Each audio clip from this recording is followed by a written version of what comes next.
one of you. Good to be here tonight. Thanks for always fighting closing argument. And Truth FM. Yeah, there are some of you who are also fighting us online by Facebook. I say hi, sir, welcome. There are some of you monitoring us back home here through the radio. I said good evening. Yeah, in Liberia, it's night already. Yeah, so it's 9 minutes up to 10 o'clock. So the rest of the guys will join us. That is our panelists will come on at 10, Liberia time here, and up to at midnight. So normally, we back home, we just normally start the program and at least to keep you up, to keep you in the know of, for you to know what will be happening the next few minutes, on the closing argument. And I say warm up. Yeah, we always get you. We say let's warm up, man. No, let's warm up so we can prepare for the match. That's just how it look like. So as part of our warming up, we sometimes bring some national issues to the platform. We talk about it. We hear from you, you our listeners out there, so you can have your say on the program. So the rest of the team, our panelists will join us. That will be 10 o'clock Liberia time. Yeah, and some of them, the times are not the same. Yeah, some of them they are experiencing the morning, the world is sit front, and the podcast live on this program. Someone is night, someone is hearing. So our times are different. But the good thing about it, they all come here on this platform here and discuss issues affecting our country, issues in which they can bring on this desk here. And those that have ears to hear, especially in public offices, our leaders, those that can hear, will hear us when we come here, we'll talk about these things. Those that can listen will listen to us. When we come here, we talk about some of the things. So we are here every time with them. And thanks to the rest of the guys and oversee. Thanks to Tomalin, Dr. Peabody, thanks to my grace. Oh yeah, Chairman Ben. It's a whole team, on the closing argument. Yes, so we say many things to the guys, and we always, they always here making sure that we provide information to you, our Liberian people. So normally, as I said, we are always here. For the past days, it's been so tough. Yeah, the schedule been a little bit tight, trying to make sure to get some school document, other stuff prepared, and yeah, running after school activities. So I've been a little bit tight my schedule, and but good. To be here tonight. Hope for the guys to shortly join me, and the rest of the team, our team of panelists, to come on here or closing argument here tonight. Welcome to the program, people. This is Liberia, and I always tell you that you can never be deported from this country under no condition. You can never be and will never be deported from this country. So when they take you from other country, when they deport you, all you do is come home here. Just come down so we can help join other people and the boy hangs around. While you came here, you already media, maybe you media chakla, just come put hands around other people so we can package it and see how best we can give our country a very good facelift. That's just all. But when you come back here and think that you will come and cause Wahala and think that people come to take it for you, no, they get take it for you. Remain here. We all will stay in the heat, and everything that we got to do back here, we all will go through it. Nothing different. There'll be nothing different. So it's good that when you back home, put hands around other people and let's see how best we can fix develop our country. So I didn't say welcome to the program. And I'm just hanging on, passing through with you until the rest of the guys can come on the next 25 minutes for now. So as I said, we warm me up. So many things happening back here in Liberia. There's so many things happening home, and in which we have to, sometimes we come and we'll talk about these things. We don't know whether it's making an impact. But as I said, those that having ears to hear, they didn't hear. They didn't take it in. Because as times go by, all these things will come, we talk here, it goes after you. We're talking in 2025, right? 2026, 27, 27, 28, all the things we've been talking in 2025. If you think that maybe there's some things now that are making sense and you took it in, thank you for taking it in. If you think that there are some things that were nonsense or why you just throw it out, thank you for throwing it out. But there will be time just ahead of us. 20, 26, 27, 27, 28. These things in here will definitely come across it. You will come across it. Today you sit in office. Oh yeah, I'm a lawmaker. Okay, I'm a representative. So because I'm part of this other branch of government, so I'll do my own set thing, and I feel I have the law, everything under my control or what. And I'm not to be someone for questioning. I'm not answerable, to anyone. I'm a law. Just that's the position in which you place yourself. The how you just make yourself already. Yeah, and when you are invited maybe by by another branch of government, you say no, we are not there to interfere until it even goes to the highest court of the land, the Supreme Court. Or even someone called some of you conference, you say, and they have no interference. Some we will keep doing the interference with other stuff with our, other branch of government activities of interference. You will now remain a lawmaker forever. Your 6 years will over, and you become ordinary citizen of the people. And this statement will haunt you because the time will come, you will want to go to that same court. You want to go to the court to seek justice. And you there today, you look at a judge statement and say that what I said, I took my, two of our statement. You just download. You just because you feel the position you were in, you forget it to know that it was the Liberian people who stood on the line for more than 4 or 5 hours and elected you. So they have that same authority. They will go back and cancel you and say, we want you. And you become ordinary men like them. And we always are looking up to the justice system again because you have issues and you take it to the law. The law again will start to haunt you. So if you feel that today you are sitting into that position where, when things happening now, instead of you putting the people interest first, this country, the law of this country, and see reason and say, let's go by it. And you say, no, you can't do it because the other people have no interference with the other branch. Be on it. You won't remain lawmaker until maybe 12 years or 18 years or what. Right after the 6 years, the Liberian people will make their decision. And the same power that are given to you, it will be taken from you. So if you think 6 years is long, check what happened to the past government. People thought the year was long, 6 years. Today, we are calling them former officials. So it will rest on you too to know that. I know some of you just difficult to learn. Some of our leaders will all the way higher. Some of you coming on, your team are very good. Some of our leaders and their family, their guidance and brothers are very good. But because now today they just got into a small area, is that getting small money, they allow power to, the power just like enter there. So the power just so much until the way how the family, the good parents brought it out. In that type of, parental care, guide them through it. They throw all that thing away now, they just empower now and feed that money now all of it. So they are showing their good behavior, home behavior, training that was given to them. Some of them throwing it away and just not doing things because they feel that they have power, and they're disobeying the law and misusing power. After the 6 years, it's definitely going to go for you. It will go for you because you will need justice.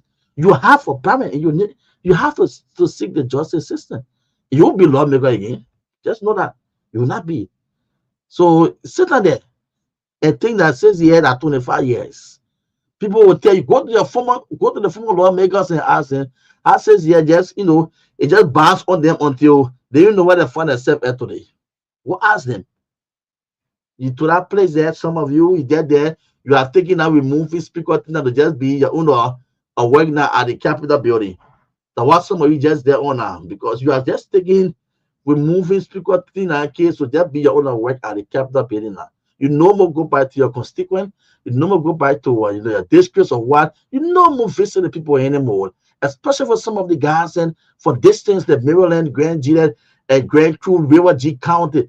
They know more. They just aim over and taking the 10,000, 15,000 other stuff and the envelopes and just making unnecessary decision, giving the country a very ugly color out there, very, very ugly images leaving from the country, going to our international partners. We have investors to come in to this country and they see all the things that are happening. Well, they say they're not even safe to come here and invest in this country. They leave their counties and other stuff where they should go and be showing some of the work at home, empowering the young people back at home and the old folks to see how best they can try to build in terms of giving loans and other stuff. Nothing happening back to somebody. They just read in Morovia. They just see in Morovia now. They're not only removing speaker thing. They're getting their 15,000, their 20,000. They just passing around. They forget to know that they says yeah it was so finished. They forget they don't have totally. They are different thing now. But that's it. So from the Capitol building, where the whole loyalist activities and what's kicking off from, it coming also now to the surveillance, to the security. This is what happening now. Let me just say something to the police. I've been finding a lot of different release and other stuff then from the from the police, Ministry of Justice and other stuff, Ministry of Information. We've been finding all this stuff there from them. Let's say it to let me say this to the police. I find it so difficult to understand, why the people find it so difficult high to catch up with you, the police. Maybe the army who stays into that barrier all throughout, they only come out for a reason. You are the one having that face-to-face interaction with the people every time. They're the people to make you their friends. The people to, they are to get you people closer. Because they see the police every time. They interact face to face with the police every time. So the feel is that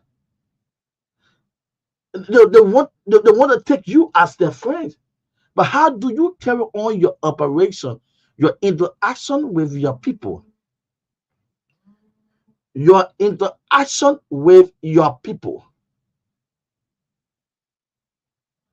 How do you do that? This is where the people have problem.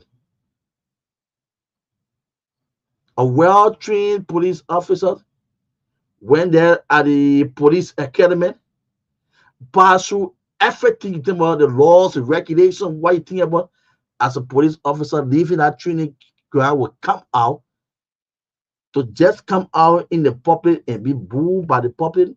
No, there must be certain thing hanging over you.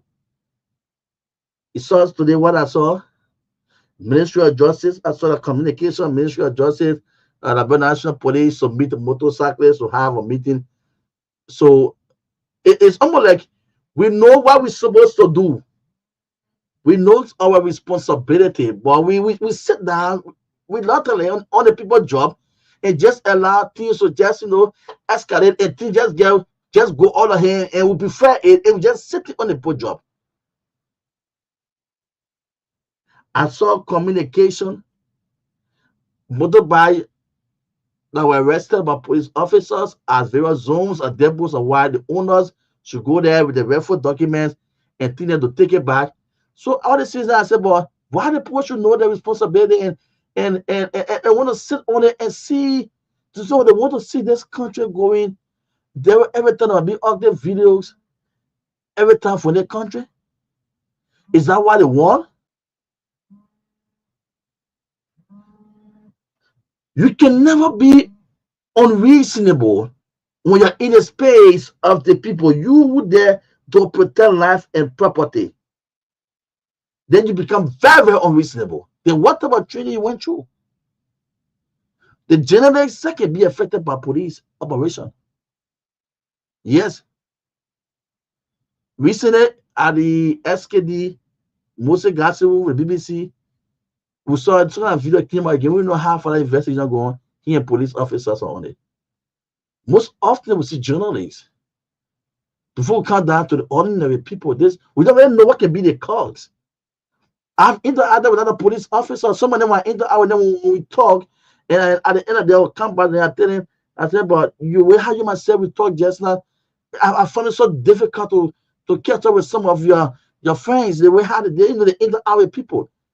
The way I tell them the truth. I say the way how you talk just now, you talk to me in a way and that you're not just, maybe we're not just having a conversation, but you're also providing education. So next time these mistakes it shouldn't be made.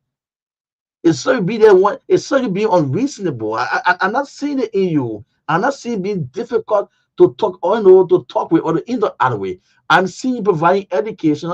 I see being reasonable. I'm seeing different, style of leadership in you as an officer. And I find it so difficult to see it out of some of your friends. I tell some of the guys it. No go zoom place down for motorcyclists. It doesn't mean that no go zoom place down. But if I'm a journalist, I have my motorbike, my ID card, my jacket, everything. It's not a no go zoom for me. I'm not a commercial motorcyclist. Motorcyclists and no go zoom place down. It's not for the man who is in the army who have a bike with his ID card, everything. It's not for him. Because that young man sure to identify himself and show you his ID card and say, this is my ID card. So I'm a journalist. This is my ID card. I work this with this company. This is my bike. This is my ID card. You have to read and write. You have to know everything as a police officer and see that person ID card. You go through it and give them the go ahead. The no goes. It's not a commercial bike. It's not a commercial bike. It's not. That's why I say that's why the officers that you find it so difficult to really know what's going on, what is happening with them, because and you even take out your ID card and you show it. And listen to a police officer telling you, I'm not here to see that thing, man. I want to see that thing. I'm not here for that. I go to school to read. A man who went through the police, who went through the training academy, to be making such a statement. I'm not here to see that thing, man. I'm not here to see that thing. I get read. When they're talking for the put a uniform on you.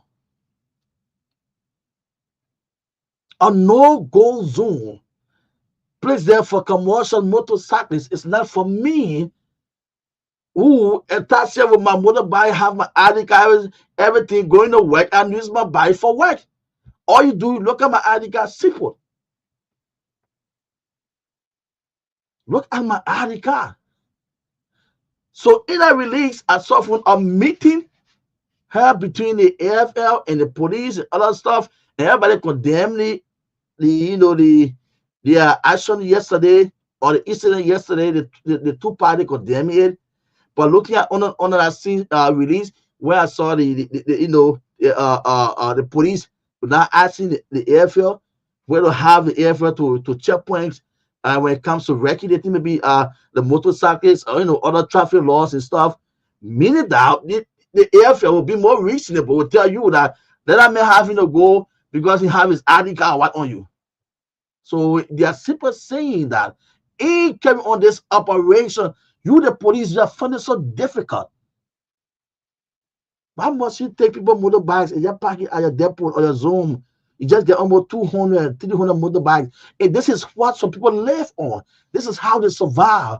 It's through that bike running, they feed their family. And you just take that, you just take it, you just pack it at your Zoom in your depot for so now 2, 3 months. It's just there. And at the end of sacrifice or that man, he will just become so reluctant and just feed the pig. We go through walking after it and become so tired and just leave it with you. You feel so good as an officer. You say you are there to protect life and property. So when you have been told that the person that will have to come to help you at various checkpoints and other stuff, meaning that your operation where you're carrying, you're not carrying it on the right way. So you need people to come now to help you, to assist you. Why? I still come to me as a police. Why would become so unreasonable? What type of people place? Do we still not have briefing with the guys at the very depot Zooms? Do we have briefing in the morning hour? Do we really call them? We try to the commanders and what talk to them on the scope of operation, how to go on with the day activities. Do we still not do that? Because everybody find the same problem with them. And you who either active with the people every time from morning to night, they should be your friends. The people should be out there at the Boulevard Junction or the ELB Junction or ST Copper Road there. They should have been there and be clapping for you because you have the day-to-day interaction with them. But you saw the people there booing you because your day-to-day interaction with them every time, it's not fruitful. They're being high. Police brutality. You give them weapon. It's not to just shoot, between shoot among innocent people. They kill innocent people. It's not why they want to you. And the citizen goes through these things then. They face this season a whole lot. So those are the things you have to work on yourself and know exactly what even the more Greco from that place that being different and police chief RG there. It's the same thing because they're not Greco born people. Greco not Greco get people attitude. They put behavior not Greco get it. Do you know how many people have been dismissed for the wrongful doing in the police? Every time the other police officer they're hearing it, but they still carry on some activities, some actions. So I mean they don't care. So here the head is moved for them. It's just in them, it's just part of them. So this people need every morning we have to put it outside for a briefing. Oh yeah. Put it outside there, the various Zooms and depots and other stuff. Then they go through it every morning because they find it so difficult to to carry on their operation with the civilian, the common people. And the person looking for it. You keep somebody buy for more than 2, 3 months at the depot. How you think that person is surviving? Some people taking buy from people to go and run on the traffic to feed their family, and you pack it there. How you think that person making it going through? What education are you providing to that person? Maybe they misbehave, or maybe they violate the traffic law or what? What are you doing? Everybody can violate. Violation will be taking place anywhere, everywhere. People do that. But sometimes your education, the way how you talk to them. So what happened yesterday? Yesterday incident occurred because of what happened the day before yesterday. And I think when training on the internet is wrong for our country, police. It's wrong for our nation. The police should understand. Can we not have all the necessary ways how to arrest someone, how to persuade, different methods of what to use it through? We not went through all that about training, how to arrest. We have to use the rough way. We have to use tension. We have to do make it out of violence and other stuff. That's the only way in which that's the only method we have the arrest. Can you come to my office and say, okay, you have some information on you, your complaint will forward. So we brought this information, you know, to engage you on it. But can you please join at the police station? Would we await you? I think people find it so difficult maybe in this country again where go. Maybe in Liberia again where the police just maybe communicate with you and you walk there, you go there. So the best way to do it, they have to hijack you from behind your desk by force and put their hands in your trouser and lift you up high to the blue and red sky before they know that the work is done. Tear gas people. The last time I was somewhere coming from in Johnsonville there, and I saw a cyclist and a police officer. The police officer on another bike, and this bike bottle, you know, was carrying passenger. There was certain happen, you know, where they came from before I just bounced into them. But I saw the officer on the other bike with the tear gas, and you know, they both of them on VSP, and each time the guy tried to slow down, like another motorbike or car, then he would get close to the news the tear gas on the bike ball, you know, face, and the bike ball to a dodging the you know in the traffic. The both of them on it, how they're going, and the guy kept passing you out the back. You obviously you're not even thinking about that person with that Bible carrying. That person left. It's not even on your mind. So if that man have the way bounce into something, he and the passenger did that hey, you don't even care. The only thing you go for is that bike. That's that motorbike you're going for. Why are we behaving so? Especially you guys are there to look your interaction with the people, the public day today. It's not, you know, it rests on you, guys. Everything is on you. That no goes on thing. I work here at Truth FM. I have a bike. I go home. I have my ID card. I ride my bike to go home. I show you my ID card. I go. If a man come, not nobody inform you that no. I don't know how you understand. You guys understand this thing. The system is so bad of. We just, you know, with the head, we damaging the system and giving the common board very difficult time to carry on the normal activities. So happy yesterday in the city. It was so bad. So even if you move police RG, you move Gregory from that to the city because they put the behavior in that just not George Wetter, not editor. Some people just went there through the academy. I don't know whether they went through the referral steps, whether even some of them even stay there for the end of the 6 months or what else will be there for, or maybe or year, whether some of them even stay there for it. We don't even know how some of them got into the system. They just carry, you know, carry on their own operation. It just make everything a little awkward. Closing argument. So our team will come on shortly. Shortly the guys will be coming on, as I said. So we normally just yeah, just brush you out with some of the happenings back home here. So for those of you just joining us, you're listening to Closing Argument here on Truth FM. It comes on Monday to Friday. Yeah, so my name is Ansudo. So I'm here tonight, and my team of panelists will shortly join me, and the rest of the team back home. Thanks to for those of you finding us live on Closing Argument official Facebook page. Say welcome to the program. I don't know which part of the world you are monitoring us. All right, we say welcome. Just keep sharing the show. Keep sharing. Invite more people to join you to follow Closing Argument tonight. Invite more people. So our team will shortly be joining me, and I think that should be our guest already be on the scene. But before the guys then comes on, let's see. Can I take some calls quickly before the team comes on? Yeah, we're working on our team of panelists to join us shortly yet tonight. So as soon as Tomalin, the other people, the rest of the guys come on, we will be joining them. But that's what happening back home here though. So we need to wake it up. 0776 927472. The number, so call me quickly.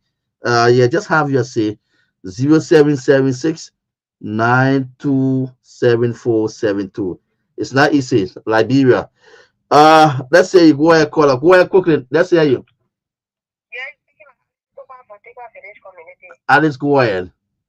Yeah, I want to speak on a police issue concerning the police and the AFM.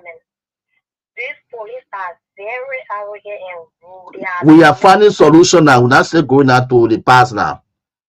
No, okay, the solution is this. Let the police people be, let it be free, let it go back to a barrack and close conference, and let it advise they have to talk to people. You know what they say this too. People can fix us like this. That police where most of this really like business.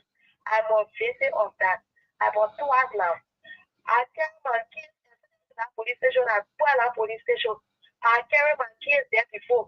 Oh, money, they say people will make the speak dialect and data key, they say the money business, no people, no they want, no that one. After they will go explain, the tracking is just going like that.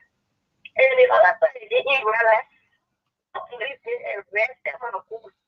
And it's only 18, they may say, I'm on age to say. 20 years of it. Then, the police arrested and who's only 18 when they say police came and then they say you want me at that state after 1 week.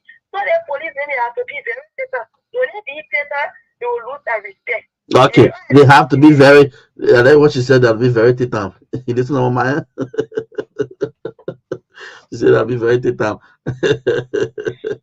Go ahead. Let's hear you. Okay, we first go ahead. Yeah, one people don't understand arrest from invite.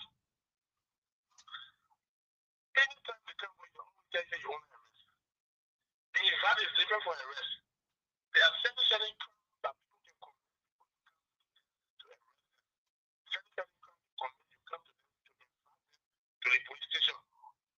When they refuse to go, before you can go back to the station and say, oh, the man refuses to go, then maybe you can give up to come to arrest.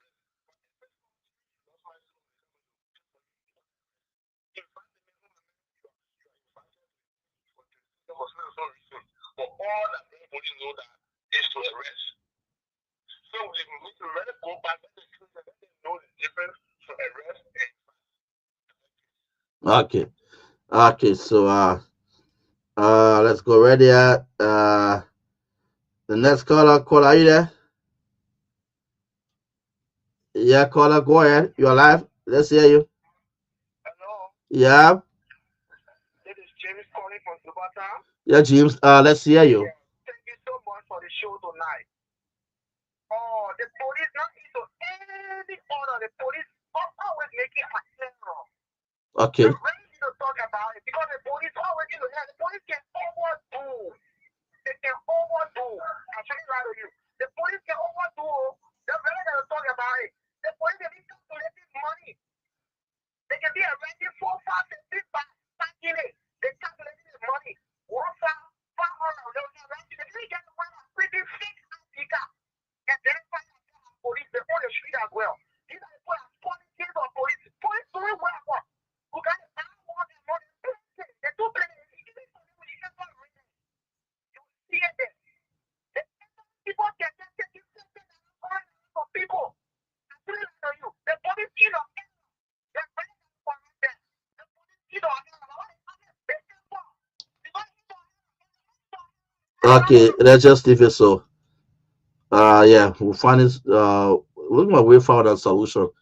Not yet to be on one thing whole day. Okay, yeah, my again, the thing. Go ahead. Yeah, let's hear you. Yeah, my name is Cyrus Lama Jr. I'm a driver. Okay. So, brother, we really want to thank you for the show. The police we have in Liberia here. Some of them just go to the academy. They were the kind of mindset. I joined the police to get on the street, to get on the money. That's the kind of mindset they have. And some of them, they are not police, but the police get the police uniform to come stay on the street to embarrass citizens. The things that are happening in Liberia is not right. So what happening? If a policeman that graduates from the academy, somebody will show you an ID. Then you say that you don't get to look at it. So sure, you're going to graduate from the academy because if you graduate, you're supposed to know better. see what is going on. If you get to call it Johnson because I live to New Georgia. Mm-hmm. A lot of police officers, they get easy, but they are not police officers. They are graduate for the experiment. They get on the street, generating, taking money from people. And they did it to me. I went to the station. I said, man, you told me to get my lesson. Are you a police officer? Can you identify yourself? Okay. I said, to give you my so what makes you police officer? People came around and said, but it's not a police officer. You just have police uniform, you're not a police officer. We can't fight. We went to the station, they had to put me in jail. I went to jail, they said the man saw uniform, but the man saw the man, and last, he was not a police officer. So you see, oh God, you see what happened in this country? So these are things that happen, and it's following them. Okay, that's why there. Yeah, we're not saying people here like, oh my, I told you say they think looking for a way forward. You want kind of too harsh now, not put your own because you off. We're looking for solution, way forward now. All right. Let's say you call her. Yeah, I mean, man, when I'm calling Yeah, Emmanuel, go ahead. up, Go ahead. I say I'm listening. yeah,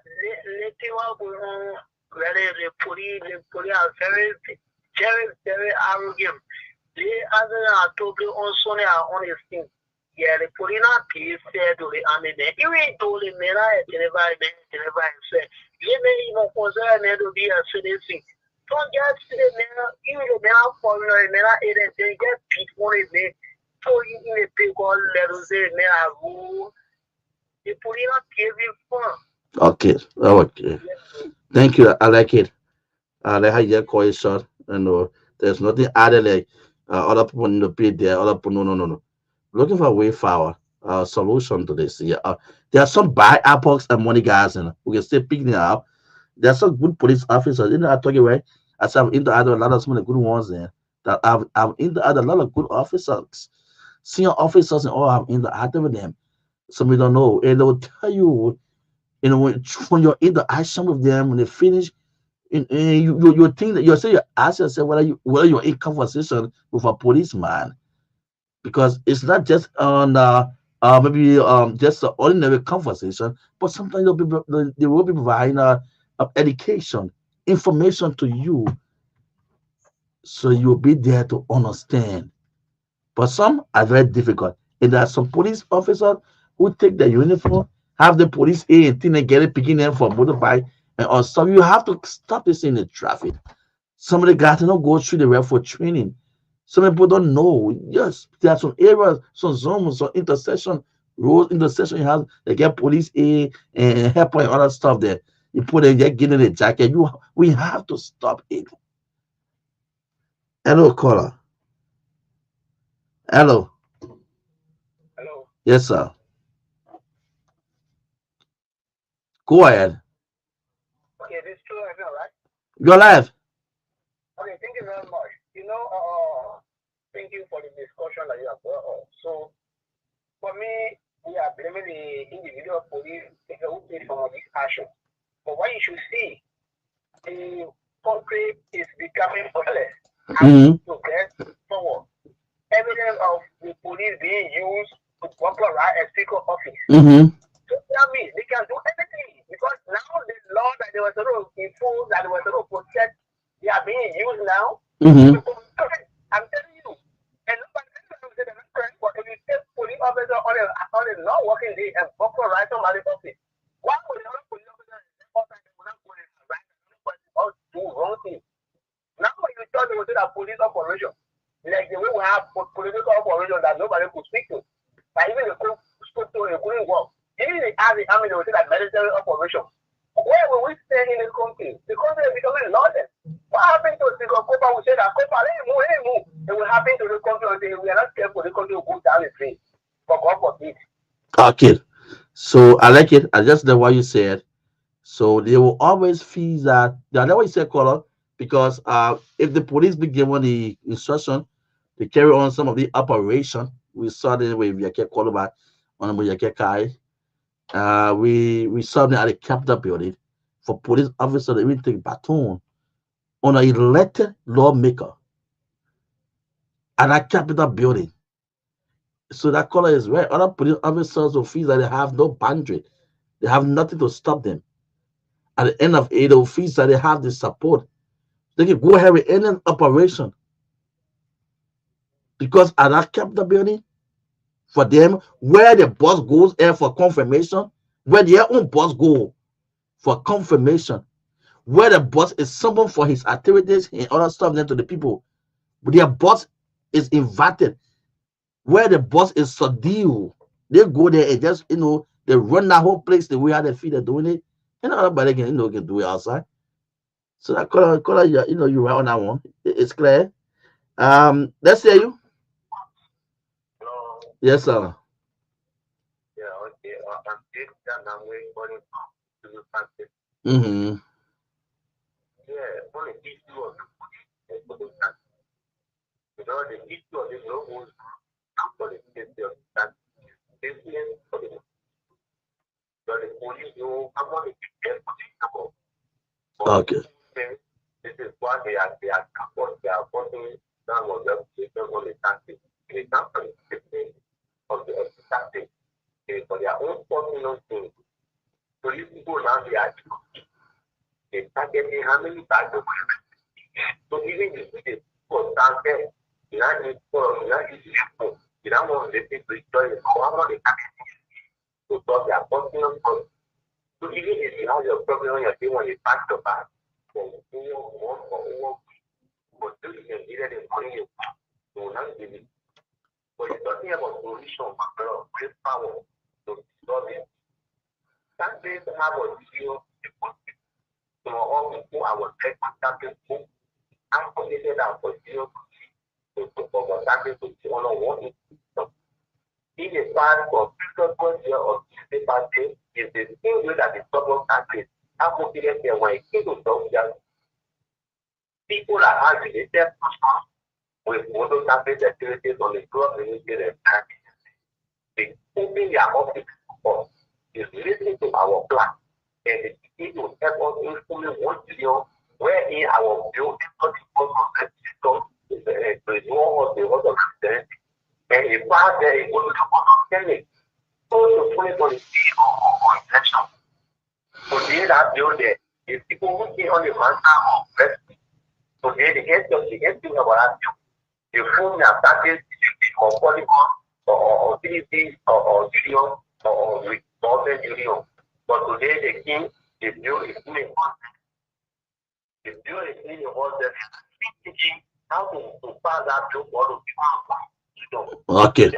We're waiting on the pass that bill so we can be on one union is there at the house listen to the quarter there folks. So you are listening to Truth FM. We're still waiting on our team of panelists.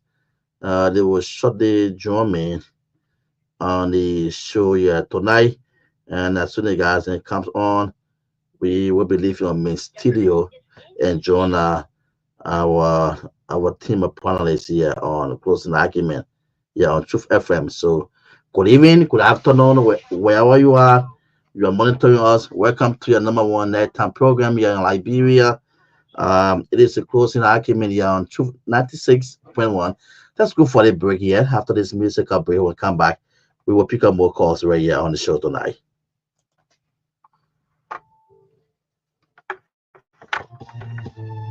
Where you at? Wake up when you stop sleeping.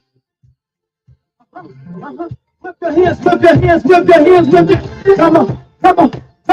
I know you're sleeping. I gotta whip my small, yeah? Okay, let's go.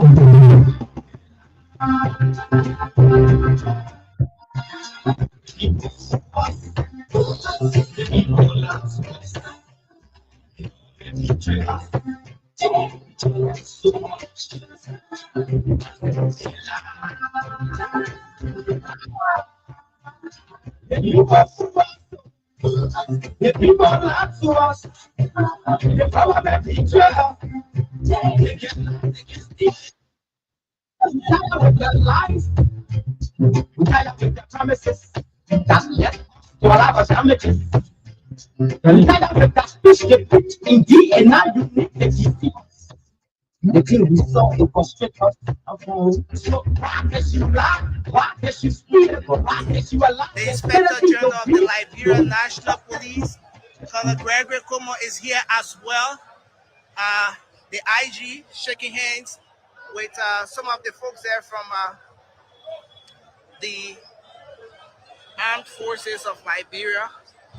We will very shortly get words from some of the eyewitnesses, some Liberians who were here when this incident occurred. We will hear from them. We will get words from them with respect to what actually transpired, what led to the scene that has been created here on the grounds of right here at the SD Cooper Road. Just keep watching. This is Spoon TV, and of course, we want to make sure that we bring you an idea of everything that's transpiring here. We will speak to some of the eyewitnesses. The Inspector General of the Liberia National Police is on the scene as well right now. Colonel Gregory Como is engaging with the folks there from the he's engaging with the folks there from the Armed Forces of Liberia, and so we are going to keep posted as Liberians are here in their numbers, folks from the Armed Forces of Liberia on one end, and of course you see folks from the Liberia National Police. Spoon TV, of course, will remain posted and bringing you live updates from every corner here. We will remain posted and, of course, bring you updates here every single step of the way. We are going to speak to Liberians, some of those who have gathered here to speak, who have been witnessing the event from the very beginning. We're going to speak to some of them. As you see, Liberians are sharing, but we're yet to establish why exactly they are sharing as the folks from the Armed Forces of Liberia drive out of this particular vicinity here. And let's hope we can get more updates on what's happening here. We're going to speak to some of the eyewitnesses as well. And once we do that, we will bring you more updates. But we're trying to see as to whether we can speak with the IG, the Inspector General of the Liberia National Police, Colonel Gregory Como here as well. He was able to get on the scene. We want to see if we can speak to him at some point. And once we can do that, then we will definitely move on to speak to some of the eyewitnesses. We saw just a while ago the presence of the Inspector General of the Liberia National Police, the Armed Forces of Liberia fully represented here as well. And you also have folks here from the Liberia National Police on the other end here. This is Spoon TV. I'm Nelson Colette. Thanks for joining us. We are still here posted. This situation is currently happening at the SD Cooper Road here in Pinzio. So at some point we will speak. We are hopeful of speaking with the Inspector General of the Liberia National Police to know exactly what the situation is like. But we will also like to speak to some Liberians who have been on the scenes. Let's see if they can talk to us. Hello, how are you? You want to talk to us? What's your name? Welcome to Spoon TV. What exactly happened here? What did you see when you got on the scene here? Okay, you just got on the scene here, right? Okay, so let's see if we can talk to a few people. Spoon TV, of course. Welcome to Spoon TV. Thank you very much. Okay, what exactly happened here? You want to give us an idea of why you're here?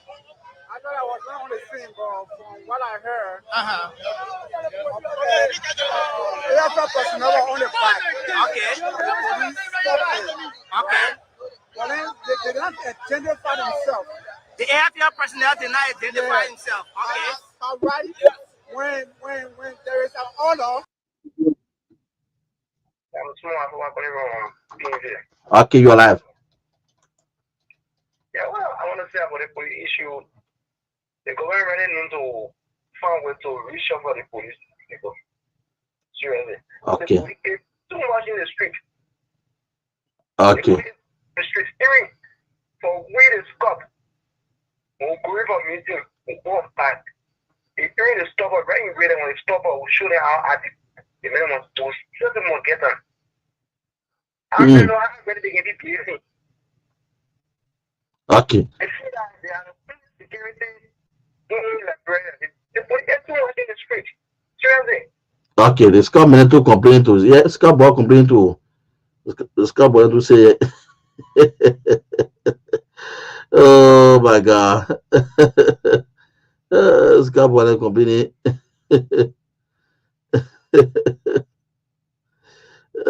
Scott, yeah, the Scott Minute complaining.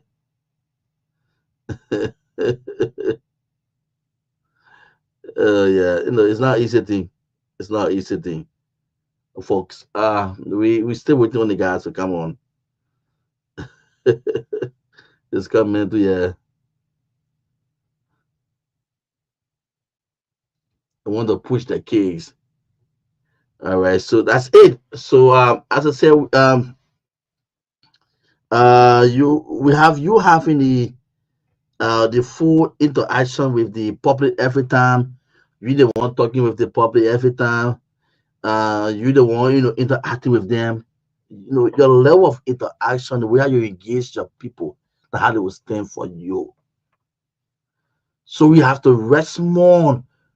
We have to. That uniform is placed on us is saying we are there to protect. So we can just imagine to protect. So if we are not protecting anymore, it means that our own people will start to go against us. And this is what we saw yesterday. The army people all through in the barrier, they don't come out. But how they come out? So you don't have to fall into action with your people every time. You are the people, I can say. You are dead. We have to be reasonable. We have to know our ethic. Yeah, we shouldn't mind this money business. We know the country is so high, so difficult. But I don't know what's the essence of what joining the folks because I'm gonna get a reason why I should sit behind this microphone to talk. And this is how I decided to serve my country. This is the way I decided to serve my country, right? By sitting here. So whatsoever that happened here, I must be able to go through it. It's how I decided to serve my people. It's how. So it'll be challenges and other things, tough time, rack and roll, and other things I may be going through here. It is how I decided to serve my people. So I will not use my platform now. It says, I feel that because I have, thousands of people under my voice, and I just use it for marketing instead. Yeah, instead doing for business for other people. They are where the poets that they say the yellow generation. It comes in that because they will start to point fingers behind me. So that's it. Do you know what some of the things that we go through? Do you know what some of the things that we pass through? But every time we sit on this microphone here, our voice is always clear and sharp. And you out there, you always know that everything is well with us. Everything is fine. We have to do it because this is how we decide to serve you. It's how we decide to serve our people. So you, the officer, they don't want to know what's happening to you. They don't want to know. So when you take your action, your frustration, when you take what's happening at your back door to your people on in the traffic on the street, when you take all the heat, when you take everything, all the depression, what to your people and say the way I already done had to them, already frustrated when I'm going to traffic on my I just going pack the camera. I will just pack them. Nobody you get 2005 to them. I can't release no motorbike to them.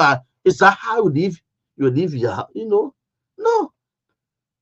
Despite your challenges, everything you face with, when you get back out there in your uniform, you are there again to protect. People they want to know what's happening between you and your boss. They want to know how Garguah treating you or what. They care about it. Those are some of the things you brought in. But when you the officer, when you, before going to the training base, you made up your mind and say, I'm going on that training base because I want to join the force. It's training the force is how I want to serve my country. So it was something in which you made up your mind. You never did it to go pay day and say I was once up or maybe a taxi driver and police officer took money from my true. I was a motorcycle in the parking me so for a reason I'm going to join the force only because I want to pay day. Was not the reason why I did it. You decide no. You left your home. You went to apply there because you, according to you, is how it's the way how you want to give back to your home, to your country, to your people. So you see it. So it comes now with a lot of professionalism. The professional aspect of it now is how you coming outside when you graduate, how you coming to engage your people, how you coming to talk to them. Because now you find yourself between life and property. What you're there to save, to protect. You're not there to shoot live border among people. You're not, it's not what was given to you. Under no circumstances. You are not to do that. You are not there to wear a uniform and make your people in the community to be afraid of you now. Everybody have that fear. Oh yeah. No, but the people in that community should see you as a speaker for them. Should see you as the peacemaker for them. They should see you as the one in which they can run to with their cases. They should see you as the garden. They shouldn't see you as someone who is proper mad and say that put it. I mean, I put it obviously your community though. I mean, my game we seen. I mean, I put it obviously your community, but when community people take the case of him, and when you get money, you forget about it, you can't get a case. It shouldn't be that reason. Our officers need to continue attending more graduate, might say more briefing every morning. So about 3 times in a week, Monday, Wednesday, Friday. All the zones and depot and everywhere you get them.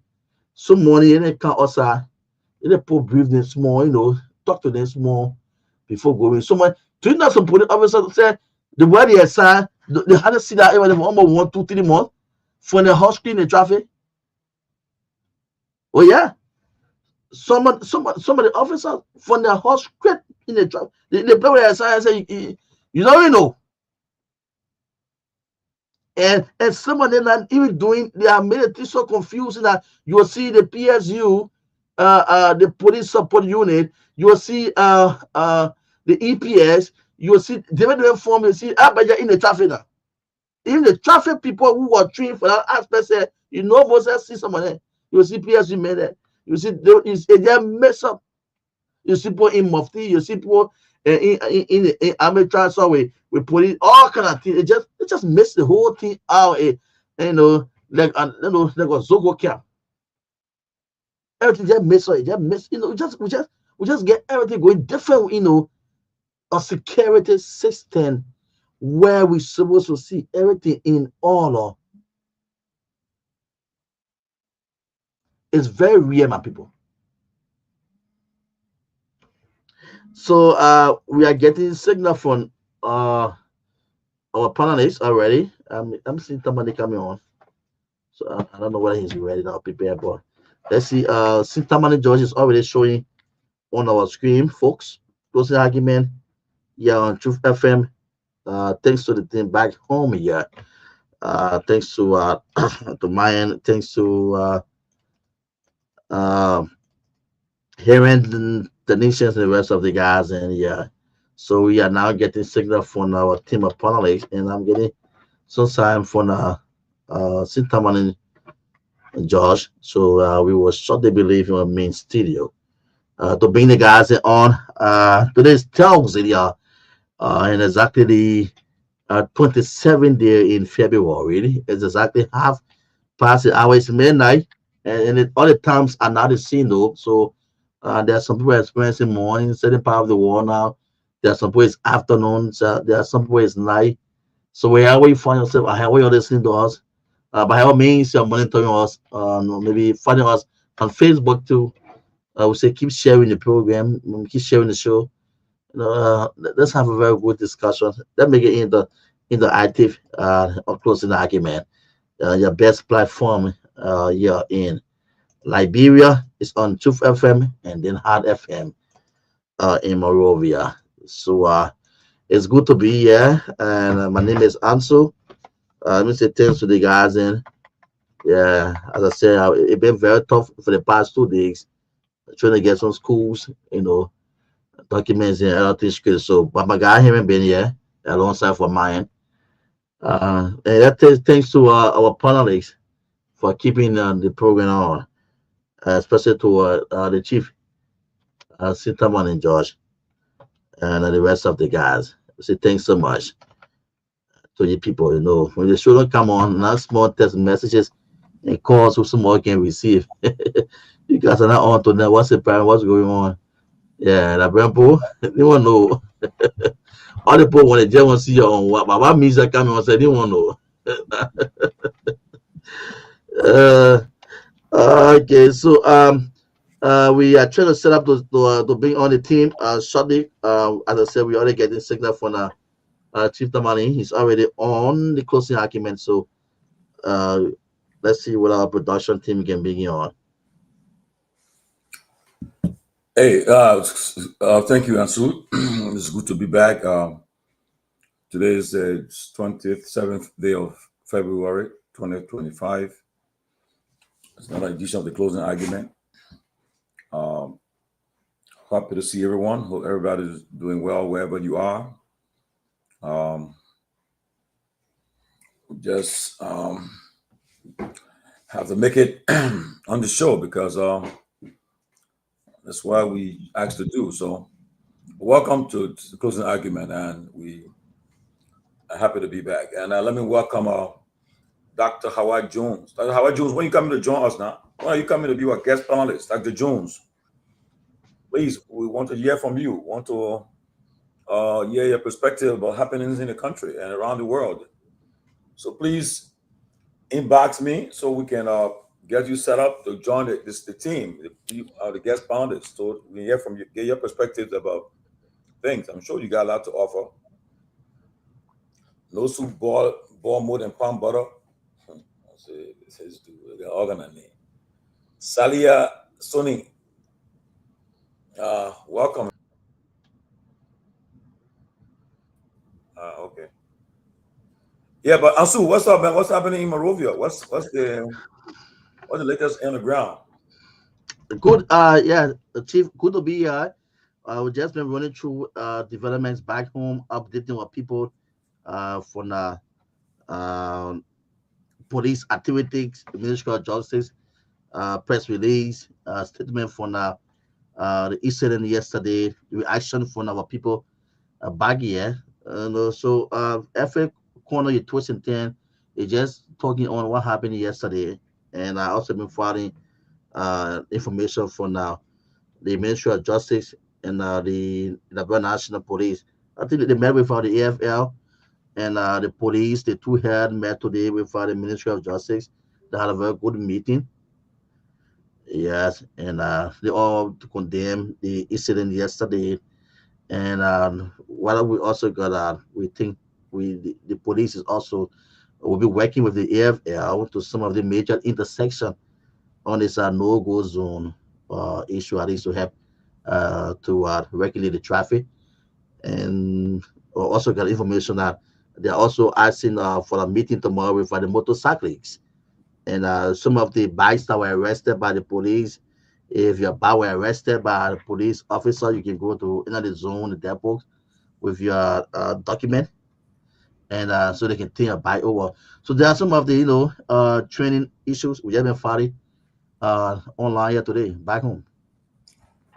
Well, as we may be aware, I think I just got information that the LACC, they have invited the former vice president. I don't know, for the LACC, I know they're trying to come on our show, so we're still working out the modalities. So I don't know what they invited her for. We'll reach out to her to find out why are they calling her to the LACC for. We'll get to her soon. Wait, is this Mozart Dennis?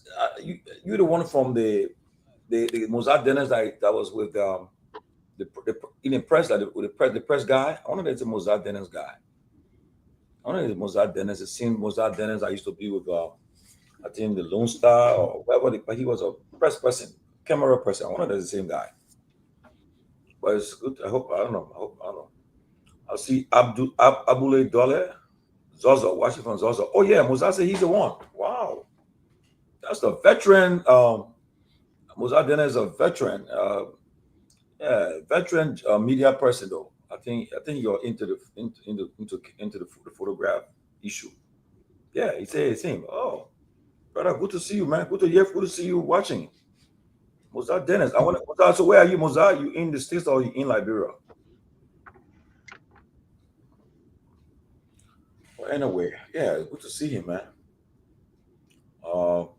Peter, okay, photojournalist, yes, that Mozart. Damn it, I want to Liberia best. Ansu, that guy, Mozart Dennis. Mm-hmm. The guy. Yeah. They here. Okay. He's a veteran. When I say veteran, man, this man, not the Tinepo guy running this time. This is a real photojournalist. He know how to. I know that he's still doing his craft, but one of the best from back in the day. Yeah. He's in Minnesota now. I think he traveled. The man traveled extensively around the world. Yes. Well, you see the main photo second, though. You see the main photo, you see? The great Mozart Dennis of Liberia, photojournalist, Liberia's Mozart Dennis. Dr. Howard Jones, thank you. I look forward to hearing from you, Dr. Jones. I'm sure that the people of Liberia would like to hear from you one of these days to find out your perspective. He said he's still in the business. Wow. Mozart, we got to hook up, man. We got to get your digits so we can compare notes. Wow, one of Liberia's best, the great Mozart Dennis of Liberia. Yes, I can confirm to our audience that bombing Senator Edwin Melvin Snow will be our guest for the first time, the closing argument on Tuesday, March 4th, 2025. I repeat, Bombing County Sion Senator Edwin Melvin Snow will be our guest on the closing argument on Tuesday, March 4th at, yes, he's presently traveling in the sub-region. I think he's on his way to Accra, I think. He's a member of the ECOWAS Parliament. And so they are very busy in the region right now. He and I chatted briefly today, and he will be our guest for the first time on the closing argument on Tuesday, March 4th. Wow, my birthday month is coming. My birthday is coming, March 16th. So being like, bro, by that time, hey, I pray. My doctor said I'm gonna go here, I'm gonna do this, do so, and I work on my foot. Oh, kind of crap. I go like, bro, I can't go further than that. And they say, pray, man, not to go. That I said, you shouldn't go, the man still wanted to go. But let me bring in my guest panelists too, the Honorable Jerome Gayman of the great Sunshine State of Florida, one of Liberia's best too, Honorable Jerome Gayman. Mr. Gayman, good to see you, brother. Beautiful, beautiful. Thank you very much, Mr. Henry and the Chief. Beautiful message from greeting from South Florida, great city of Miami. You know, that's South Florida, Georgia town, Georgia country. Oh, you in Miami? Yeah, okay. Yeah, I'm in South Florida. The weather have changed, but President, we used to go to Pembroke Pines. Pembroke Pines. I read between Fort Lauderdale and Miami. That's correct. Yeah. Hey, back in the day, we enjoyed our place. What? Hey, enjoy Florida, man. We'll go there. When President Weah comes over here, the Brazilian, the Argentinian, the Argentines, the Colombians, and I mean, you name it. They are the whole South and Central America. They are soccer lovers. You walk into the bars, when you say you're from Liberia, you get free drinks sometimes. So you walk in and say, "Oh, Josh Weah." You say, "Yes." You know, they don't call him Josh Weah. You know, we got to meet. We met Shaquille O'Neal, true President Weah. I remember were there. I think that was his wife's birthday that weekend. We're there, and then we said we wanted to go to the club to hang out. So we went out and got there. But somebody said, "Oh, Shaq was in the area." I thought he had just went to the Miami Heat. So we were there chilling. When I look, yeah, man, Joey, I got blessed with that ball. Man, when we got to the place, the line was so long. Everybody was trying to get it Shaq in the club. So they had in the place of signing autograph thing. Man, we carried 3 cars. When we got there, the people said, the landlord said, we got to go back home, man. I said, wait. Let me tell you who in the car. When the man went to the people, they say, Joe, we got a message for you. I mean, the police came for us. So what in Basel? Took him. I said, what? I said, what? Went there, took him straight VIP. We sat down. I said, what? Got to put on the land still. So we're there. They call him King George. They don't even call him president. They call him King George or his king. Yeah, when we got him on low there, somebody said, oh, Shaq, you know who in the club too? I said, well, just like, so where is he? I said, oh, two of them met, they hugged. And they started exchanging normal. I said, wow. I said, yeah. And Shaq, that guy's a gorilla, man. Huge guy. Damn. Yeah. 7-footer. 7-footer. And he big. Huge. Yeah. But Mr. Goodman, what's on your mind today, man? Let's get going. What's on your mind about the happenings in Africa, Liberia, and our one world? What's happening? What's on your mind? Well, Liberia, I just communicated with one of the embassies and about the police issue. And they told me to send a few photos, which I did send. But it is disturbing. I think if you went back to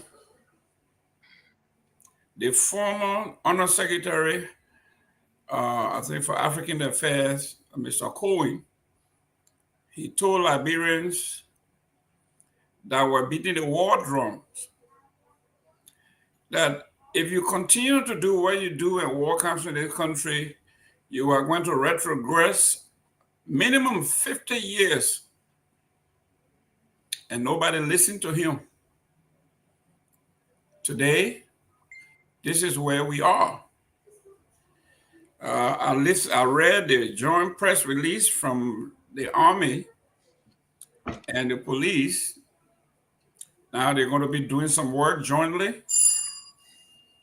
I guess the stations now going to be manned by both Army and police to show camaraderie, to show cooperation, which is good on the surface, but the police need training. And sometimes what you see in society mimics the actual grievances of a society. When you look at our country that is obsessed with degrees and certification, you go in some of these guys, offer the guy about 5 degrees from Harvard, from everywhere on the wall, but their performance does not correspond to what is on the wall. When you look at Mr. Garguah, when they said they were bringing him back, some of us kicked against it because in early government, this guy was known as the Mr. Shortfall. He did absolutely nothing right. Every time the budget came, there was a budget shortfall. Garguah and Conant, those 2 guys were always budget shortfall. And they interchanged them. Wherever he went to South Africa or Kenya, wherever he went, he was coming back. And everybody said, when he gets here, he will turn the economy around. This man has not put forth an iota of a plan that people can say, yes, this is what's going to turn this country around. Instead, he's asking people to pray. Now, it is so ironic. This man hired the Imam Crai. He hired Dr. Reeves. He hired the guy from ACO. All the religious people are on the payroll. You ask them to pray. The people who got direct line with God, according to them, God is talking to them. They are blessing people. They are doing all of those things. So they got direct line with God. You won't tell them to call God that Tomalin you're going to call. God don't listen to Tomalin. God will not listen to me. I don't have the line.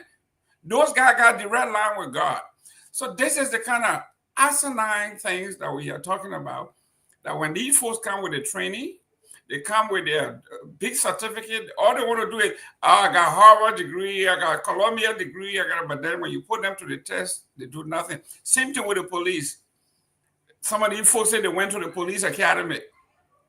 You cannot tell me this is what they learned in the police academy, where another law enforcement officer shows his badge and say, here I am on my way to work or on my way from work. And you say, I can't read, I don't even want to see that stuff. And you start beating on the man.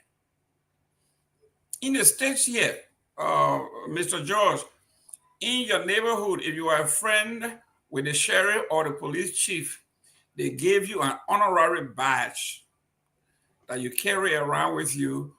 When someone pulls you over, you give them the badge.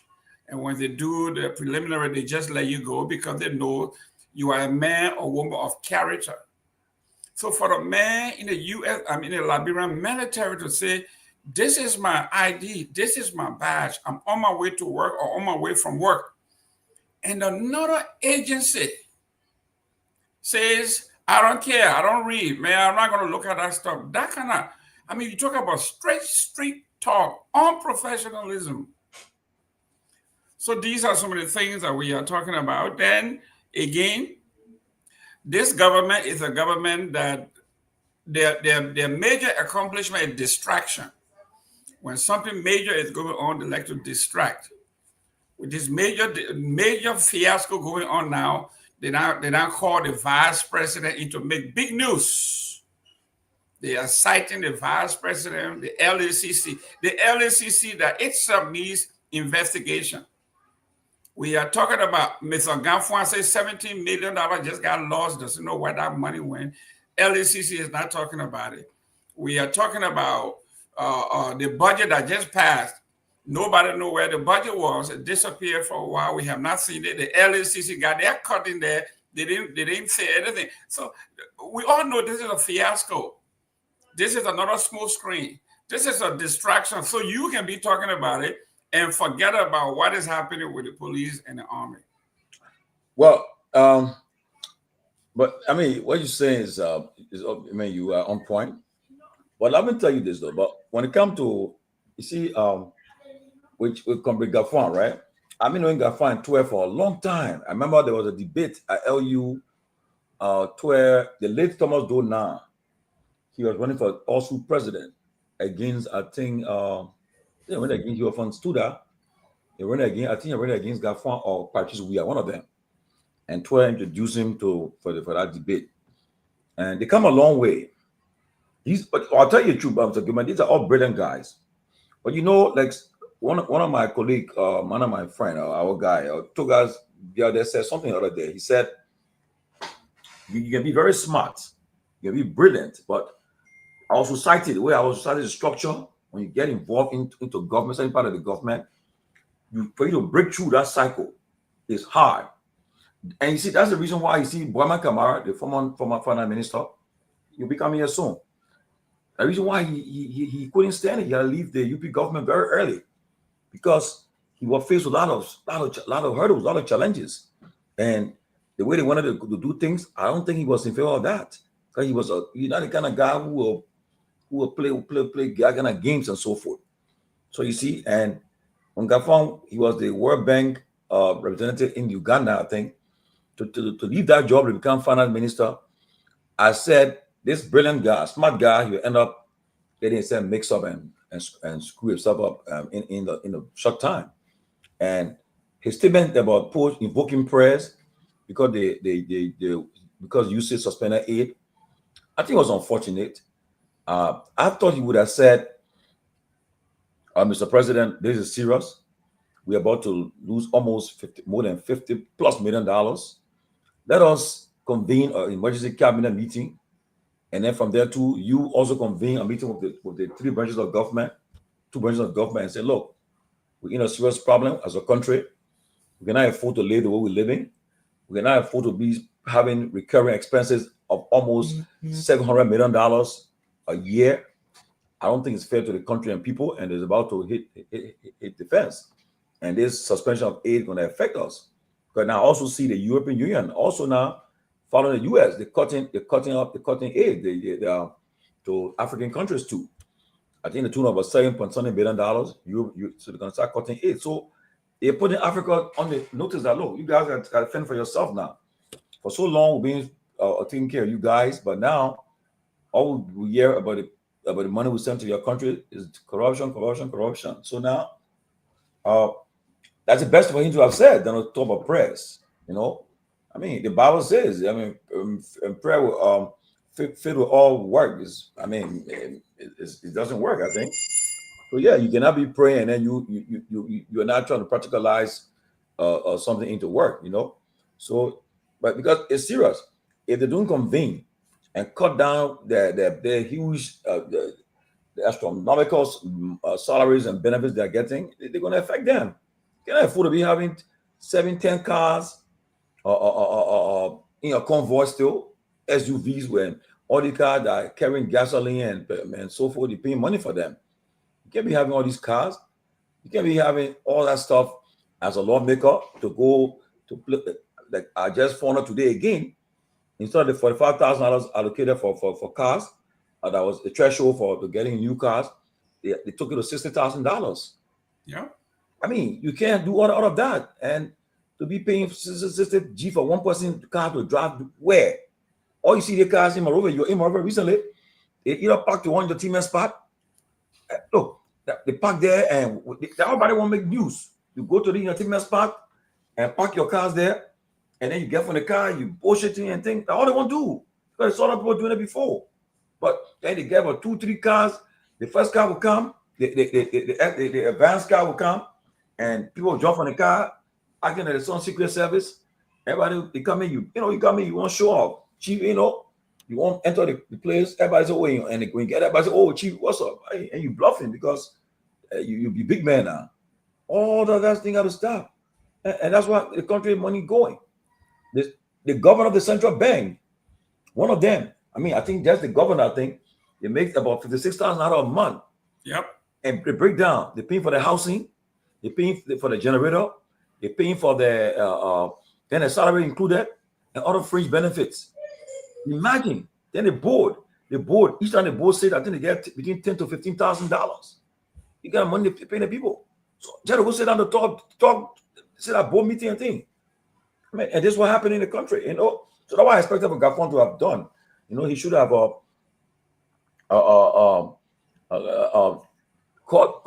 carried the presidency, like go to cabinet. Cabinet convene. Okay. I don't think one last president Boga had a cabinet meeting. That Trump had a first cabinet meeting yesterday, I think. Had a first cabinet meeting yesterday. Okay. But you should have convene a cabinet meeting and tell the cabinet, we got to recast the budget, we got to read our budget again, our priorities, and let's focus on it. But Mr. Gilman, $700 million of our national budget is spent on recurring expenses. And only $100 million for the people for development. What were the priority areas, you know? And the president dedicated, he toured the Emirates Hospital yesterday. But look at the Emirates Hospital budget. See how much they put in the budget. How can let me tell you something. The 5 top officials in the country, the president, the vice president, the speaker, deputy speaker, the pro tem, their budget is $10.6 million. So, I mean, you know, in the 8th poorest country in the world, and then with all what's happening, you think they will say, well, let us reconvene and cut down all this stuff, cut it down to meet the realities. So look, and Trump and Musk, I'll tell you right now, right? The last thing I want to hear about people playing with that kind of money. And what people are doing right now, maybe they don't know. They are taking our national budget, they bring it on Capitol Hill now, and trying to push it through to get to Musk's office. Say, well, yeah, our country here, the kind of money people playing with. So you should be very careful how you sell money to Liberia. I mean, and it's sad. It's sad. So my only disappointment that he should not talk about prayer. He should talk about let's try to cut down. That puts on austerity measures instead of cutting down. I mean, instead of talking that. Well, you know, I was talking when I was with the Chamber of Commerce as Vice President for Minority Affairs. We have these speakers come in and say, you know, I work at the World Bank or Wall Street. The first question that we usually ask is, what do you do on Wall Street? Because people throw these words around. Yes. Some of these folks are mail carrier. They get on the bike, they carry letters from office to office. They still work on Wall Street. Some of these people are janitors on Wall Street. They tell you they work on Wall Street. And the layman in Liberia, all he or she wants to know is the person work at the World Bank or the person work on Wall Street. When you ask Gamfuan, what is it that you did at the African Bank in Uganda? What impact did you, what other new things that you introduced? Because you are meeting the system there. So you are not introducing anything new.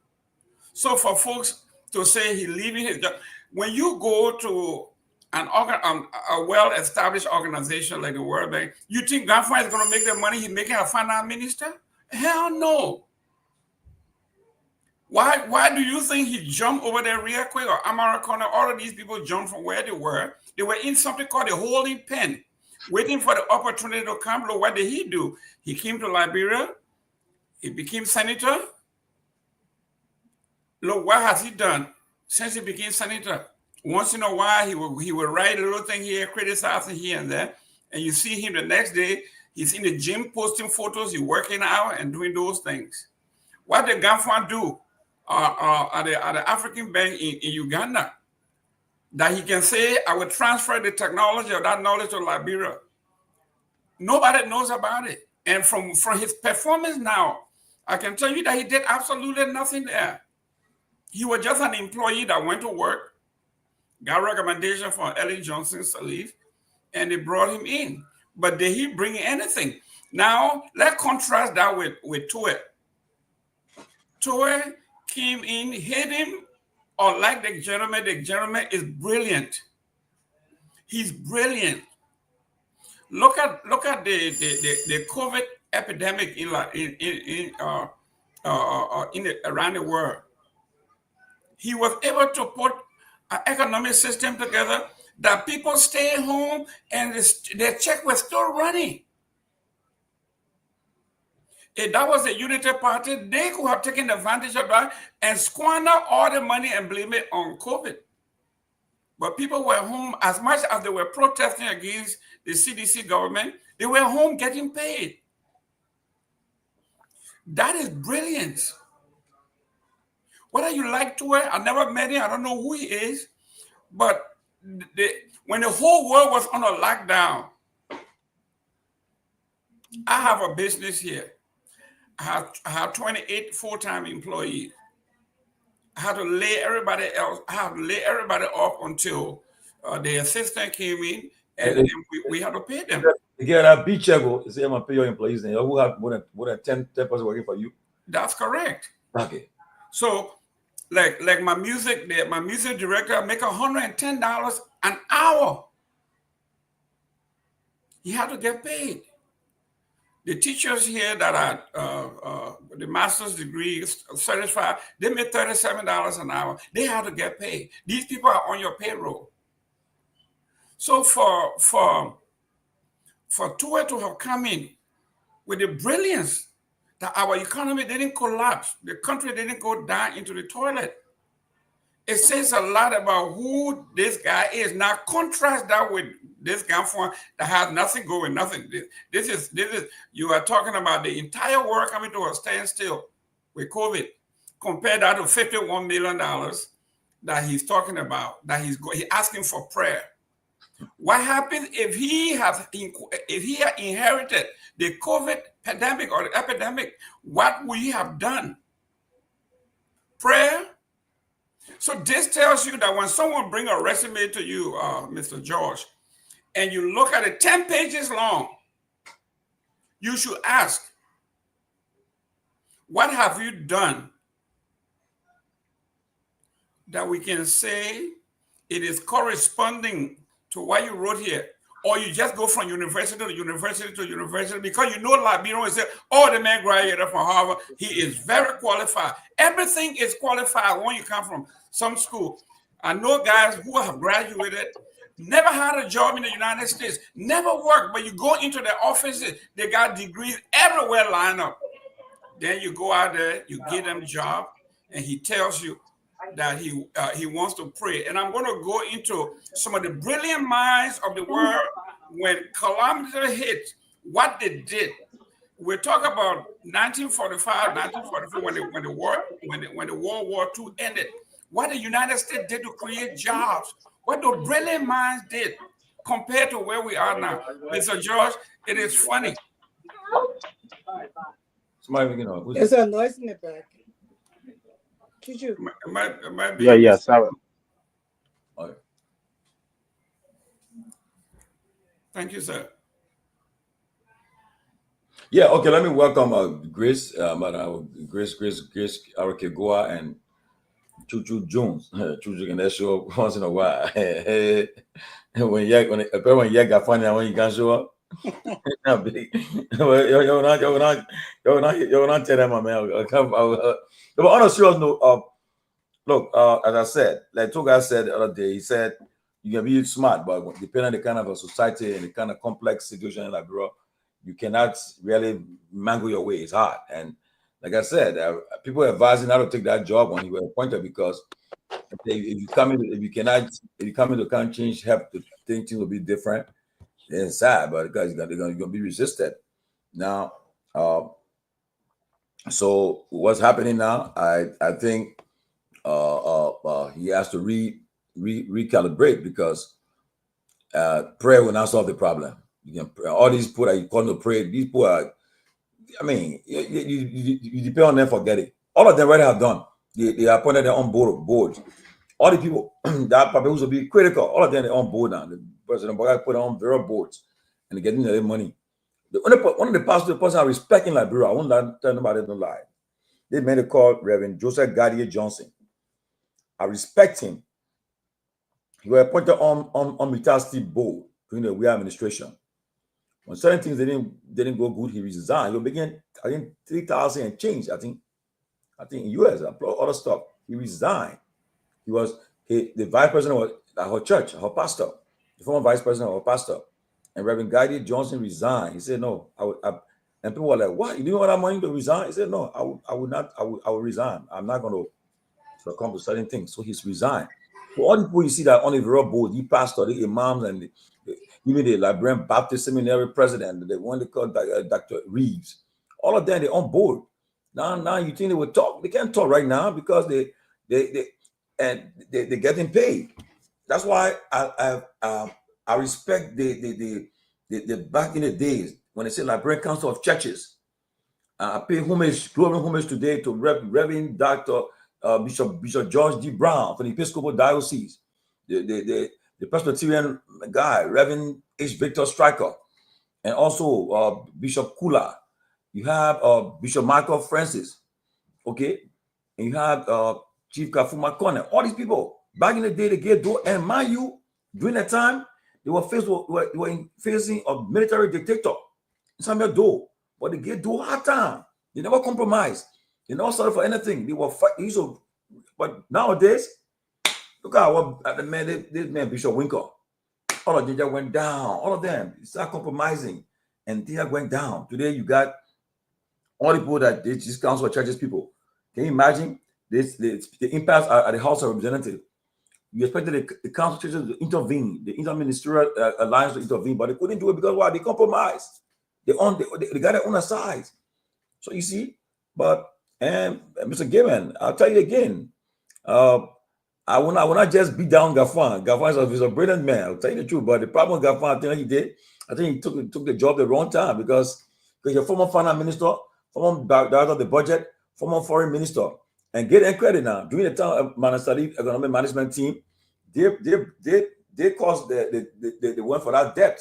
Well, I brought $2 billion debt was waived, and the second two, what they did too, they were able to get the $257 million from the MCC compact. But the first time I received it, or the team, But again, as I said, the statement about praying, invoking God, prayers to come, I think it was unfortunate. I don't think you should have come up with that. And right now, I don't see how you manage to navigate with what's happening right now, because you can't control it. You're working with a government that's you have people just doing all kind of stuff. You can't everyday corruption. Though what happened with the Mo Ali case? Magically went to work. He went and got somebody getting all the documents, the performance invoices, all the documents for the project. And he challenged Mo Ali, said, "Now come now." And he said, "You pay $250,000 for the project. Yeah, documents will guy here. The document guy that you pay for it, actual documents, yeah, the documents. Come and defend it." And you see, so the reality is that the country is corrupt. But I hear from Grace and I hear from Chichu June. I hear from two of them saying they're just coming. Well, I would like to say hi to everybody on the panel. Hi, Chichu. I ain't see you for a long time.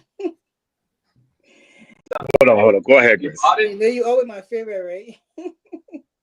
Chichu Alex Jones. Well, thanks for coming on. And I would like to say welcome to the panelists.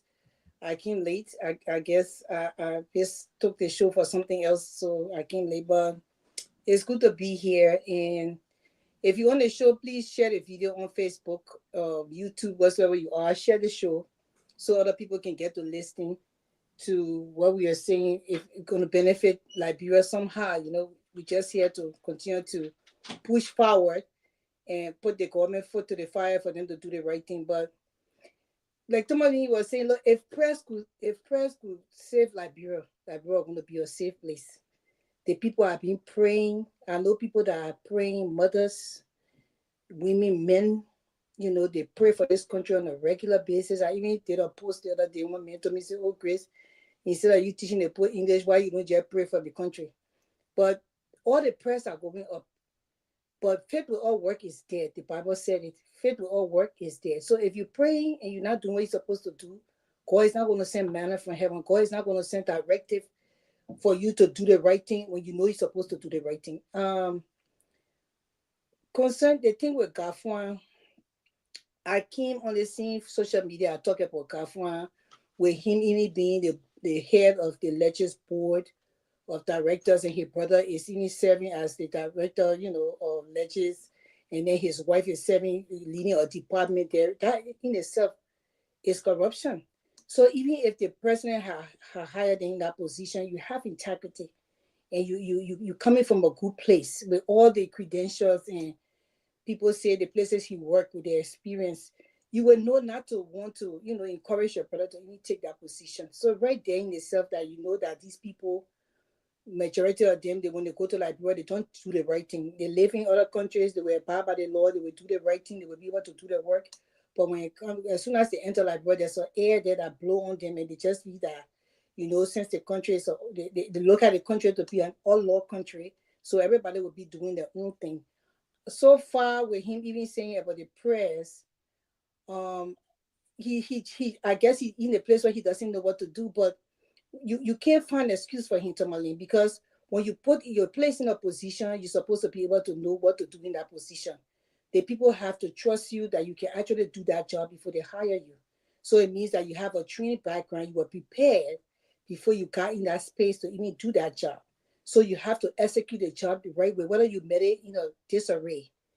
They put you there so you can be able to do what you have to do. So what he says seems as though that he doesn't really know what to do at this point in time. So he even requesting for prayer. But do you people think that the world are going to just continue to support you and you take this money and use it on yourselves, and the people seeing your people, the people in the country in abject poverty, and they keep on giving to Liberia and giving to Liberia, and nothing is being done. This place is not developed.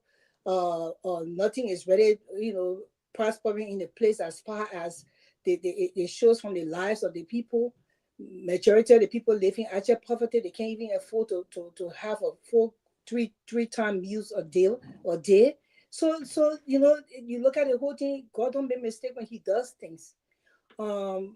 Maybe bringing Donald Trump to power was a reason why to open the eyes of these African leaders to do what they're supposed to do to benefit themselves. And now the Europeans are even trying to take away grants that they're giving to Africa. I don't know whether you saw that, but somebody put that in the back end that Europe is also doing the same thing. that they are taking away some money from the aids and things that they're giving to Africa.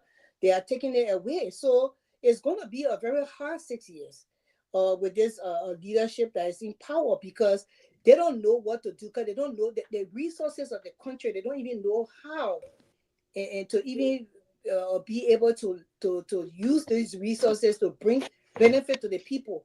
Liberia is a very rich country. If the people focus on how to do things in the country, to do export some of the goods out, and maybe it would be better. But you know that they have no clue. And this government was voted into power because they said that they knew what they were doing with all the experiences that they have. You know, but I always say relevant experience is very important to a job. You don't put people in places that don't have the relevant experience. Somebody can go to school and be an A student and also have experience in other things that they work with, like they're in other positions. But if you put them in a position that's odd, that they never work in that position, it means that they're going in a learning process. So it will take them time to even be able to gear up themselves. You can't go and put somebody, an accountant, in a space where he's an economist supposed to be in.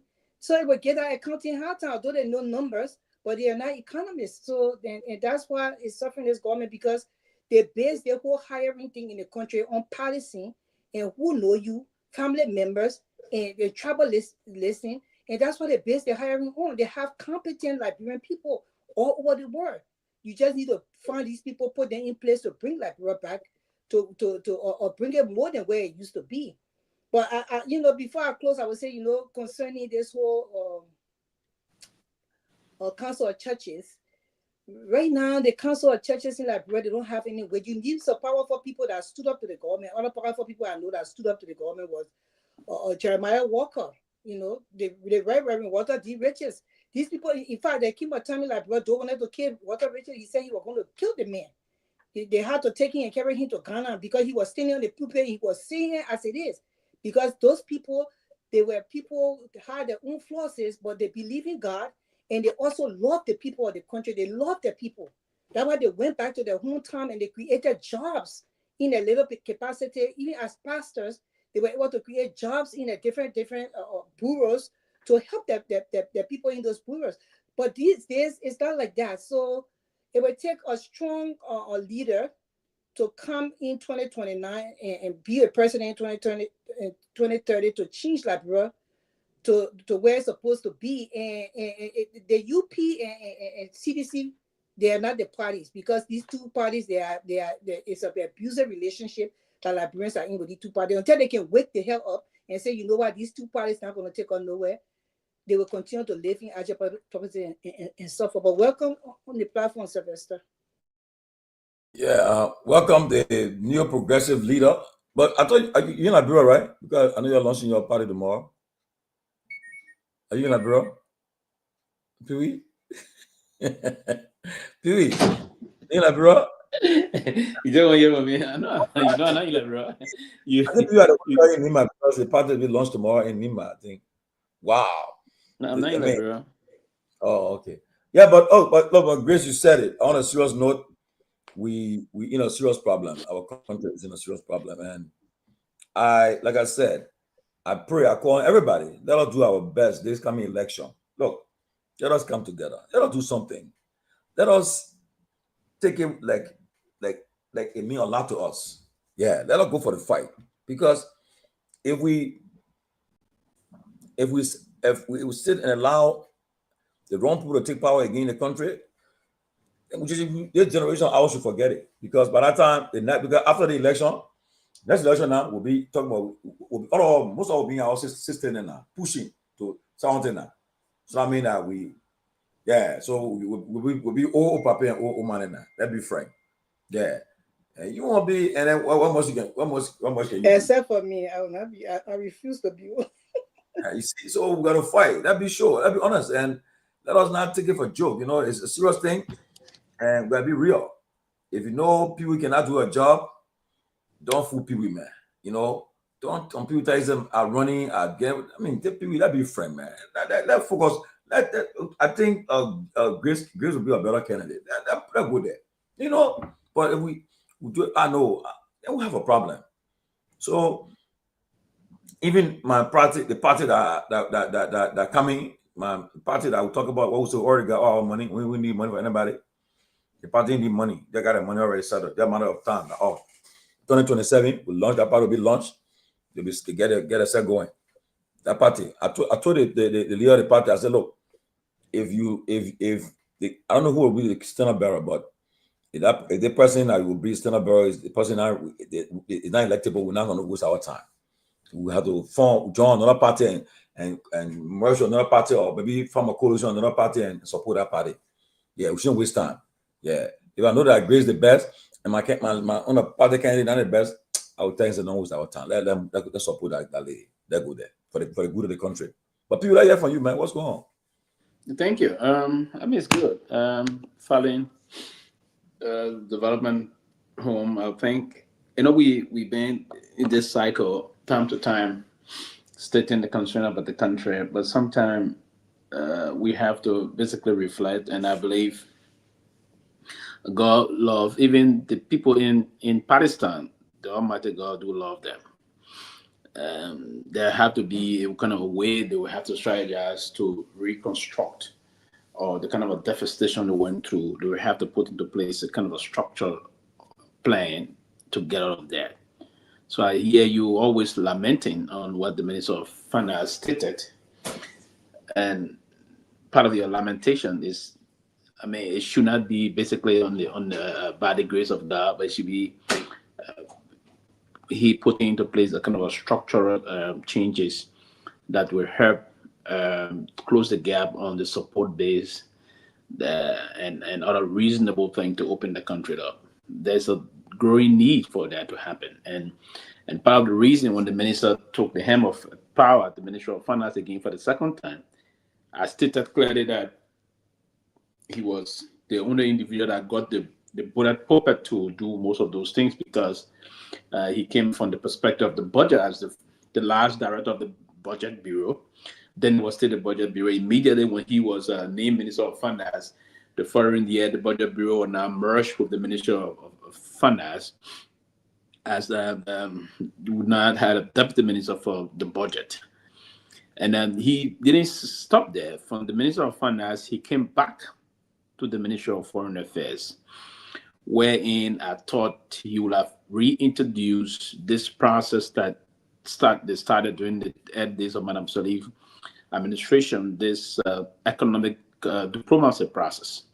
How can we leverage economic diplomacy versus trying to create more partnership development with most of our both bilateral and multilateral institutions, particularly from the multilateral aspect.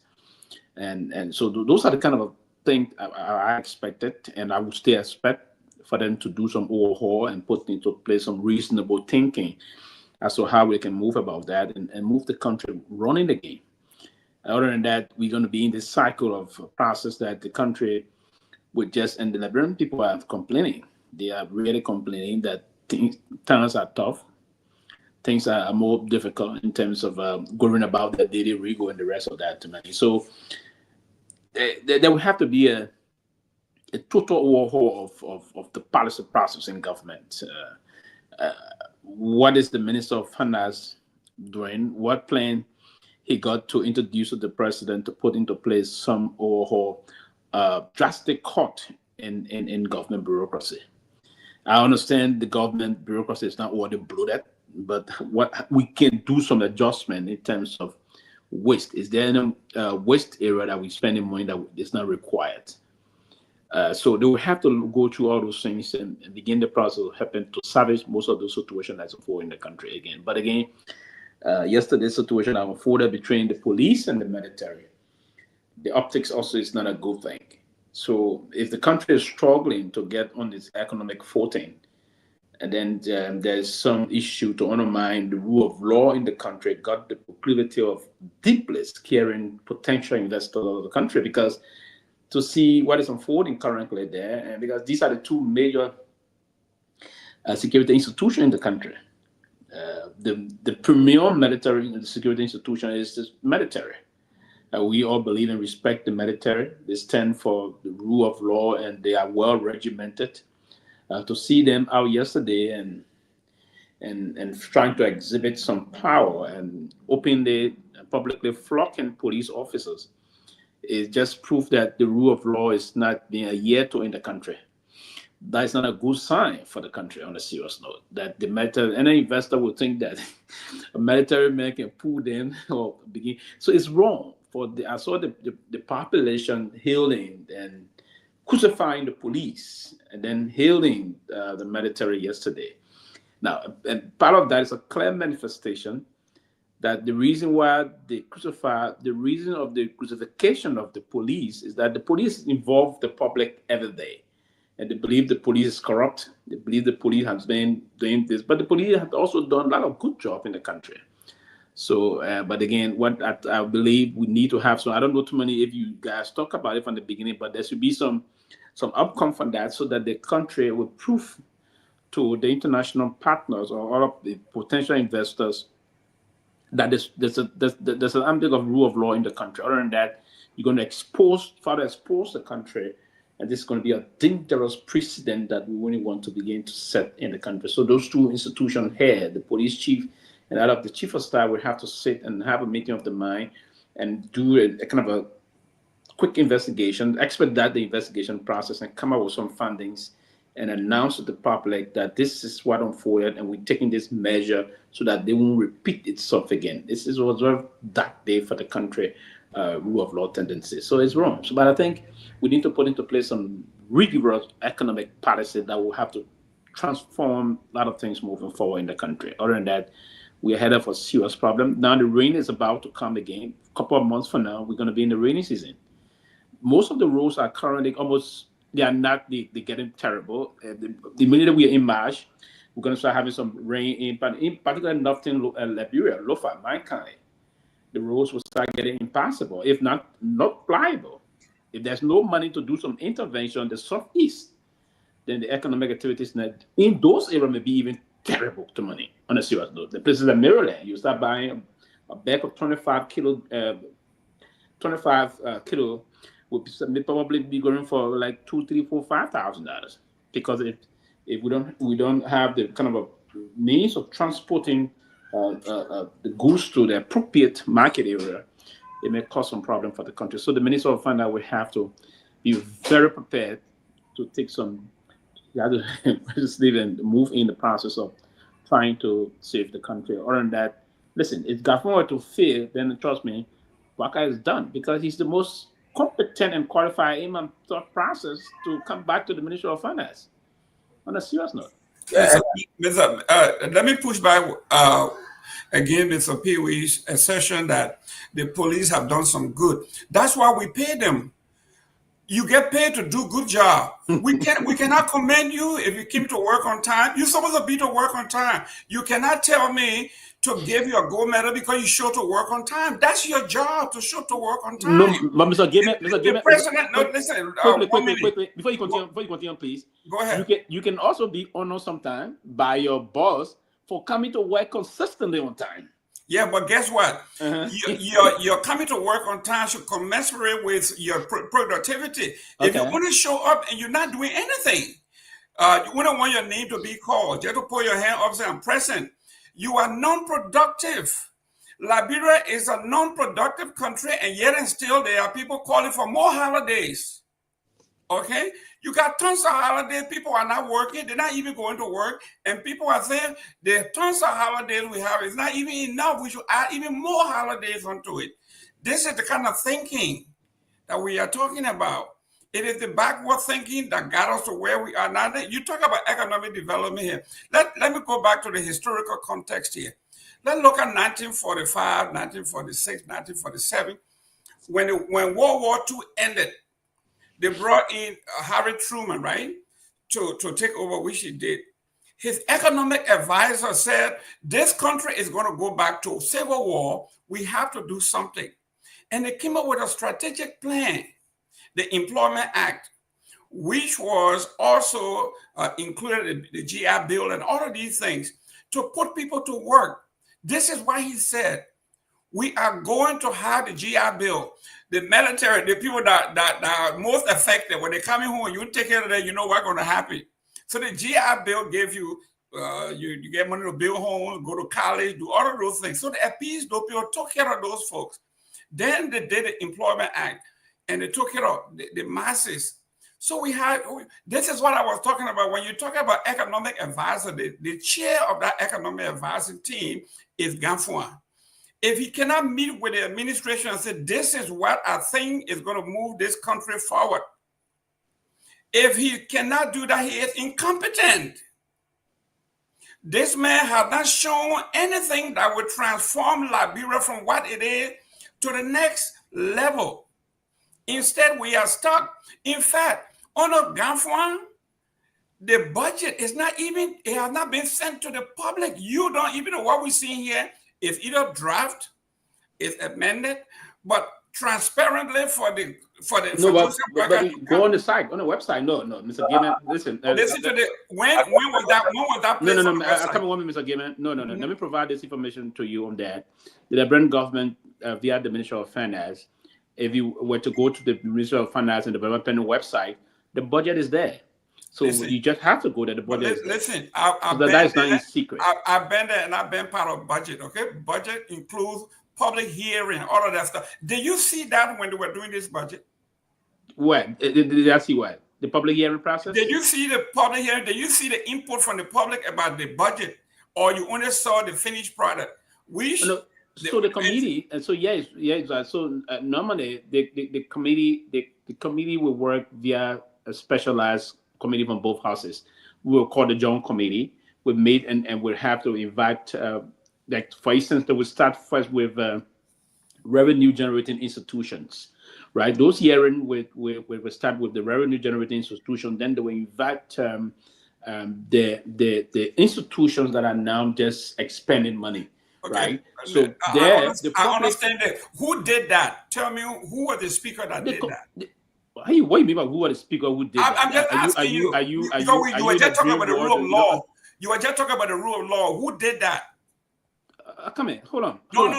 Ask the question. So you want to hold up? I want you to slow down a little bit so that let me provide this education for you. But it seems I understand what you are saying because I understand the process. One minute, please. Who held the budget hearing? I'm coming to you. I'm coming to that. I just said to you first, and it seems to be you having this conversation, but you're not listening very well. I'm listening because I follow the process. You say I should go to the website. Not listening. I said the process. I've been to the website. I saw it. But what was the process? Yeah, I'm coming to that. If you are listening to me, Paul, you didn't comprehend what I first said initially. This is what I will go back and say again. There's a joint committee on ways, means, finance, and the budget. Now you're gone. You say you want explanation, and you're gone. So I'm listening to you. I'm listening. Okay, there's a joint committee on ways, means, finance, and the budget. The both committee would meet and have, because the reason why the joint committee. I don't want to be drinking while you're talking. That's why. No, it doesn't matter. It doesn't matter. It's good. It's so good that you're not drinking beer. No problem on that. How you know what here could be king juice? Clear one, 150 proof. That 150 proof. That one for Ganta or beyond Ganta. Everybody can drink it. Grace don't drink, right? At all, or so not Grace take or champagne. Okay. Yeah, that's good. But yeah, so the joint committee will have to meet, and the joint committee will meet. The reason why the joint committee is going to always meet and they perform that is for them to just have an understanding as to before approving the budget, so they report to the both plenaries.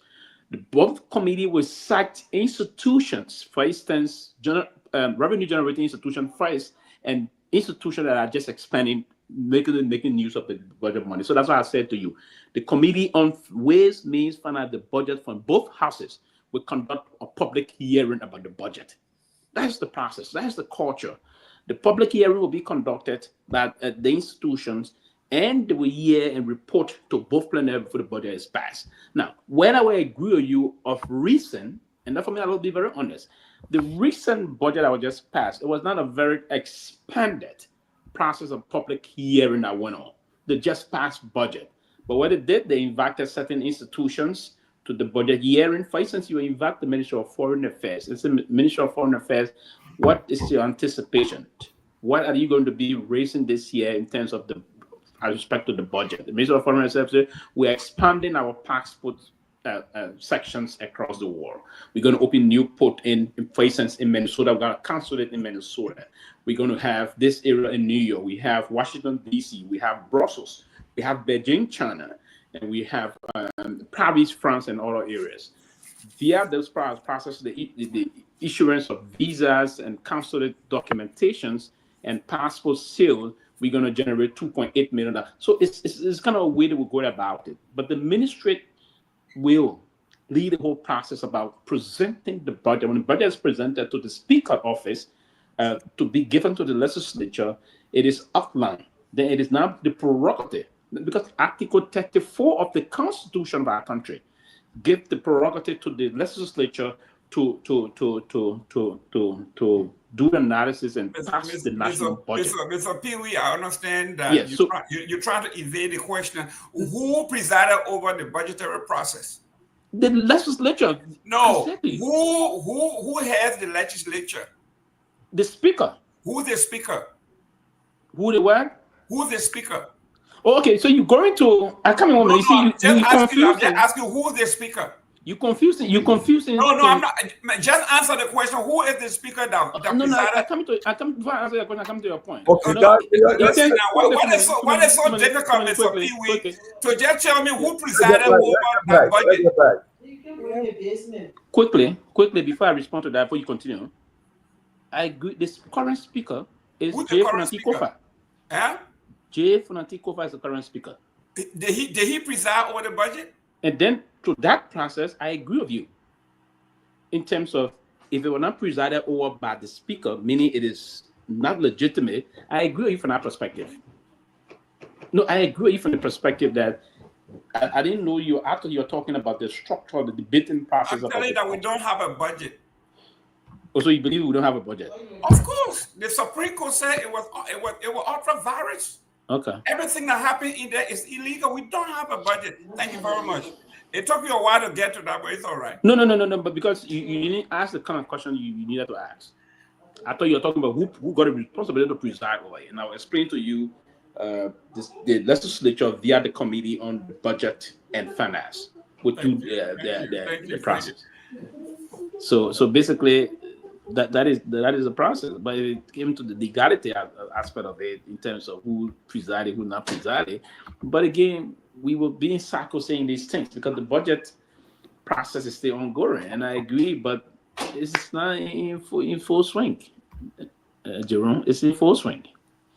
Unfortunately, it is. So we cannot.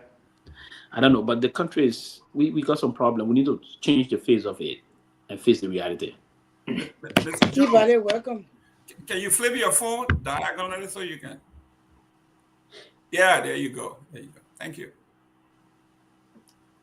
Yeah, Chichi, you are on. So you still muted. Great. All right. The bold and beautiful Grace, it's nice to see you. Very talented, brave, courageous woman. Sylvester, not so good to see you. They got big as well. Okay. All right. Okay. Mr. Gilmer, it's nice to see you. Glad to be on the closing argument. Mr. Peabody. All right. So I just want to delve into some issues, the training issues, and give my position. I'm not going to go back because I think everything that I predicted on this very show has come to fruition. And Grace bear my witness. I told you guys that this finance minister was inept. He did not have real experience. He never even worked as a teller at a bank, much less manage an economy that is struggling. And it will be a complete failure and disaster. So if you go back and check the recording, people that are here arguing with me that have almost 20 years of hands-on financial experience. I've worked at least 5 of the top banks in the world, Bealded, Miller, JP Morgan Chase, Citibank, Thor Equities, and so forth. So that's an area I have expertise. So when we try to educate these people, nothing against a young man, but there's a difference between a politician and an administrator and a financial analyst or an economist. And unfortunately, these people are political players. You know, they get to power through connections and try, but they can't work in the regular world. They will go to IMF. IMF is another de facto this very incapable organization, and I hope Trump defund them. So it's the World Bank. They've done nothing. They spent billions of dollars over the last 40 years in Africa, and you still have poverty. So these organizations do not do anything to enhance growth and development for these countries. So is the African Development Bank, which their shareholders are the same EU and the same Western countries. So these are the people who we bring and say manage the country. I think my agenda for Liberia was to cut costs by 60%. I'm on the record for that. I said I will cut the cost from the president down. No one will make more than $3,000 a month. That is the same playbook that Donald Trump and Elon Musk are doing today. I was the only person that said it. I said it before Trump said it. I said it before Elon Musk. That's the only way you can have growth and development. You can't spend what you don't have. You're running almost a $300-400 million deficit. All right. You produce nothing in your country. How you expect to grow? And all the money is on recurrence spending on pay and salary. So it's a waste of time. These people don't understand that we need to set up industries in Liberia. We need to get Liberians back to Liberia who have the knowledge and the experience to set up manufacturing, to set up businesses, what you call service businesses and so forth. That's the only way we're going anywhere. And lastly, as what happened recently, I also predicted that I get this government by next year, it will be done. I think I said it on this very show. 1 year to 2 years, and it will be complete. It will collapse. Everything will collapse in Liberia because number one, they already borrowed over $400 million so far in 1 year time. Okay, they can't even fund their own budget before even Trump got there. Other countries are managing it. $50 million is what? It's nothing. You run your $800 million budget, and you cry over $50 million that somebody gave you. So it just shows your lack of intelligence, your lack of expertise that you have to be begging. So I'm happy that Trump is taking the initiative. Let African countries grow. They have resources, they have talented people. If they won't continue to bring the stupid people in power, then they will suffer the consequences of it. Where Liberia is right now is headed on for complete disaster, economically, socially, and politically. I just wrote a piece that will be published. And my recommendation right now, the AFL should move in and take over the country. That is my recommendation. Take over the country, get enough of the Iberian capable people, all right? Dissolve the legislature, dissolve the whole government, start a new constitution, prosecute those corrupt representatives, and hold free and fair elections in 2 years. That is my hope. That is what I think, just like in Burkina Faso and Egypt and Chile and everywhere else. The democracy thing is a fraud in Liberia. You take the same corrupt people, steal the money, and they go and give people money to vote for them. You can never have real elections in Liberia. So again, I'm the first person saying it, and I'm the first person telling you, yeah, it hurts my heart, but Liberia will collapse in the next 12 to 24 months. There will be total chaos and anarchy, and it will stem from the mismanagement and the corruption. And that the AFL and the police thing, that's just the beginning of it. Just the beginning. If we don't arrest this situation now, we'll regret it for the rest of our lives. Thank you. Wow. Who's next, Chris? I'm next. You Right? you next, and Juju. I mean, you the first. I mean, I really like how when you talk because you're very wise in, especially when it comes to the era that your expertise are in. And besides, so you and myself would be the first to say, God, I sat on this platform and told you like the country need to start or in the library. Because how are they going to get out of this situation? But people they can come in now. How? Except for what you're saying. Maybe I may need to take over the country and start everything afresh. Because these people they are mastermind the system to just continue to steal and like and nothing. This the lawlessness. Look what happened. This is the internet age. You can't afford for your country to be seen that way. Nobody will want to invest in that country. Even me as a librarian, I will take my money if I high enough money to go invest in such a country. I feel sorry for the people who are investing in the country because the lawlessness is just it's too much. And then, you have to tussle. Why the people don't want to follow rules and regulations? Why are they not respecting the police for the things that the police are put in place for them to be implemented? You're not supposed to get on certain rule. You're not supposed to, I just don't understand. So the whole army taking over the country, it makes sense to me. I don't know how it will happen. I don't know where, but I see the government going into just what you're saying, 1 to 2 years from now, it's going to be total chaos. Peabody can come in. Look, I don't support another uh, uprising in the country because we have not recovered from the since 1980. We have not recovered, and then talking about 1990, the country has not recovered. In fact, the country is continuously retrogressing. Liberia have not been able to pick up from anywhere since 1990. Everything we see is just the country continuing to go down. I mean, you look at unemployment. I think on the region, we probably have the highest unemployment rate in our country.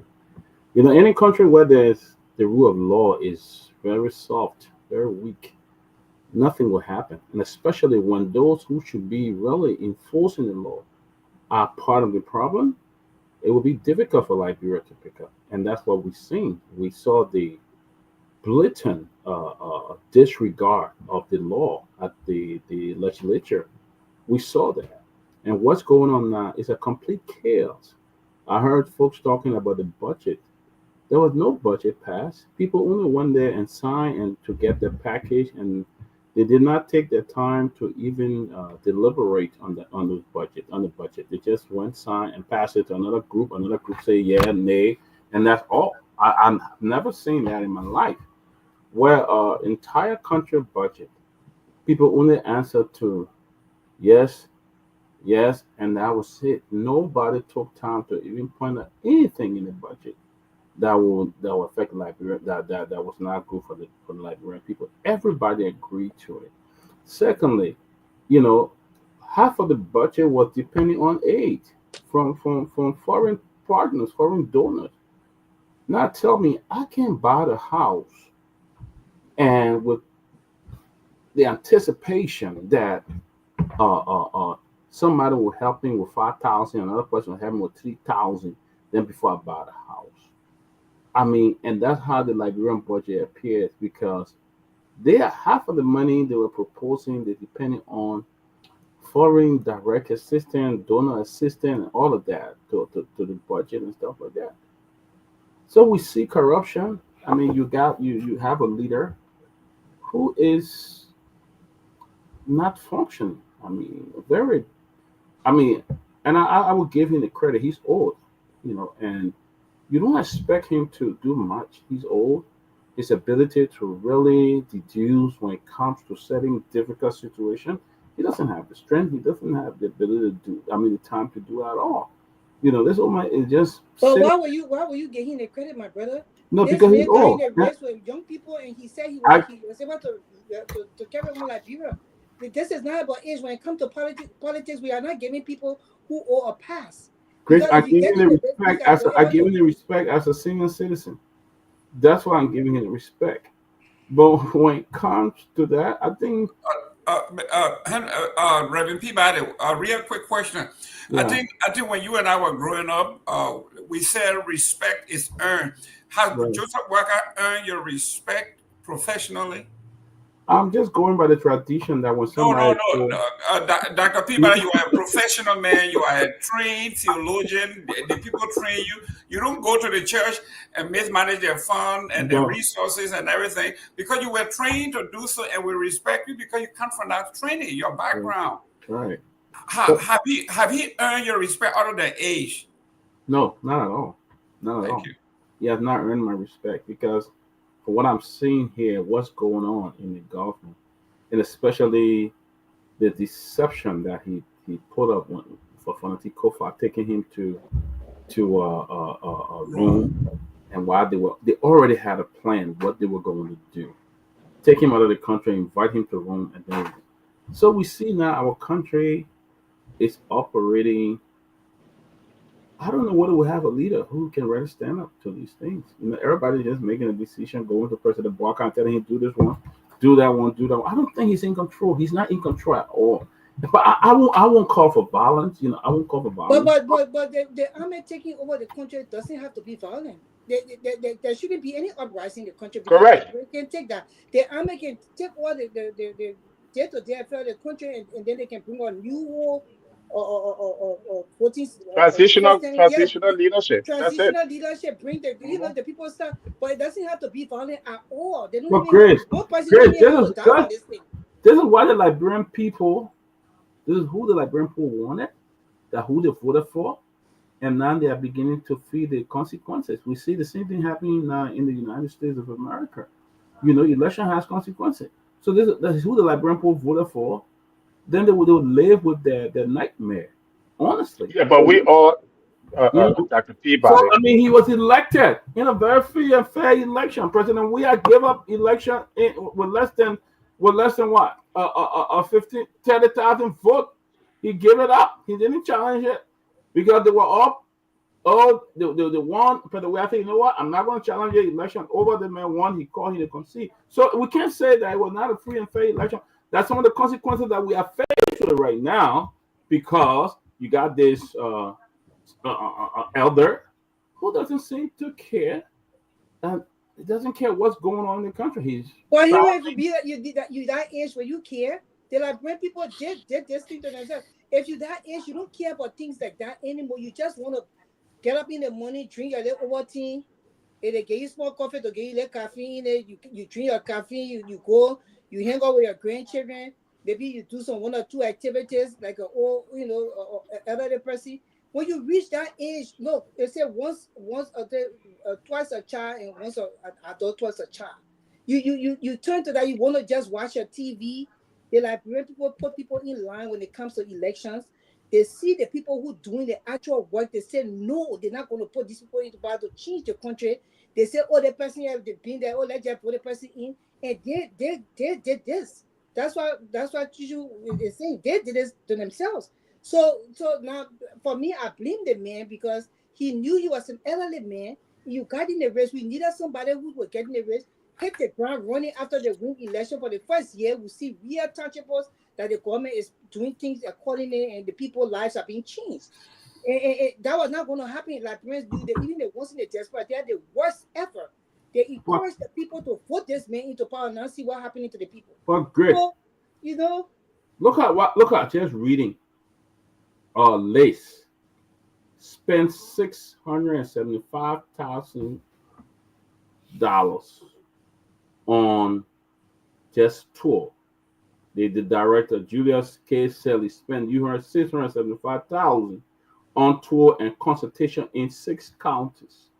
This is coming from Verity News. It's very, very, very credible. And we're seeing these kind of things happening in the country, and nobody. You remove a speaker. We got Liberian lawmaker now fighting over ECOWAS job. While the already ECOWAS not recognizing them, you got a whole new group say they go in there and stuff, but that's what they're going to go there and fight among stuff in Nigeria. I mean, I don't know what will become of our country. I don't know what will become of Liberia. Every day there's some kind of stealing, some kind of stuff going on in the country. And I strongly believe that. President Barker has not convinced me. Other than my sympathy for him is that he's the old man that I gave him credit as a senior, but he has not convinced me that he's the leader or can even lead that country. Let me just. Yeah, go ahead, Juju, go ahead. Yeah, let me just say this, okay? As much as President Barker is the leader and the sole culprit of the mismanagement in Liberia, he's just a selfish old man because, like Grace said, anybody who loves the country will put the country first and not themselves and their friends and their party first. Okay? I want to be president of Liberia. Okay? But right now, from where I see the country going, it makes no sense to have that election worldwide. Even if I win the election, the whole entire legislature and judicial is so corrupt. Okay? That, honestly speaking, how do you uproot that and start fresh? That's the problem. But everybody just thinking on themselves. If I want to lead a country, I want to lead a country where the structure is in place for growth and development. And that's what happened in Ghana in the 80s. Jerry Rawlings came twice. He got rid of the bureaucratic, the corrupt politicians, right? And they maintained discipline, and the election came, and today Ghana is on its way. You see the same thing happening in Burkina Faso. It happened first under Thomas Sankara, and now it happened on Captain Ibrahim Traore. So no expert would tell you there's any pathway for growth and development in the country. Nobody can tell you that.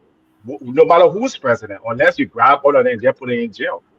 The only people that can straighten things up right now in Liberia, and they can say, it hurts my heart to say it, they say it's the military.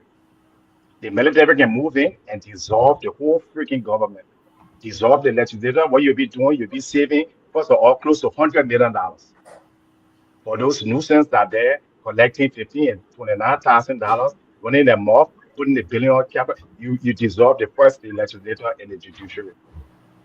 It's happened before. It happened in Chile. It happened. America has backed it in many countries, right? America backed it in Egypt. So it's hypocrisy to say that when democracy isn't working, when there's rule of law has broken down, when there's chaos, when there's millions of people are suffering with no means of survival, you go and say, "Oh yeah, I want democracy." It's silly to think that. You must have structure and order first. Democracy can flourish in ignorance. All these people, they don't have any job, any opportunity, right? Anybody who give them half a bag of rice or whatever, they don't even have access. The political parties don't even have access to the state media, the state radio station. So how can you say it's a free and fair election when the electoral law calls for all parties to have access to the state media?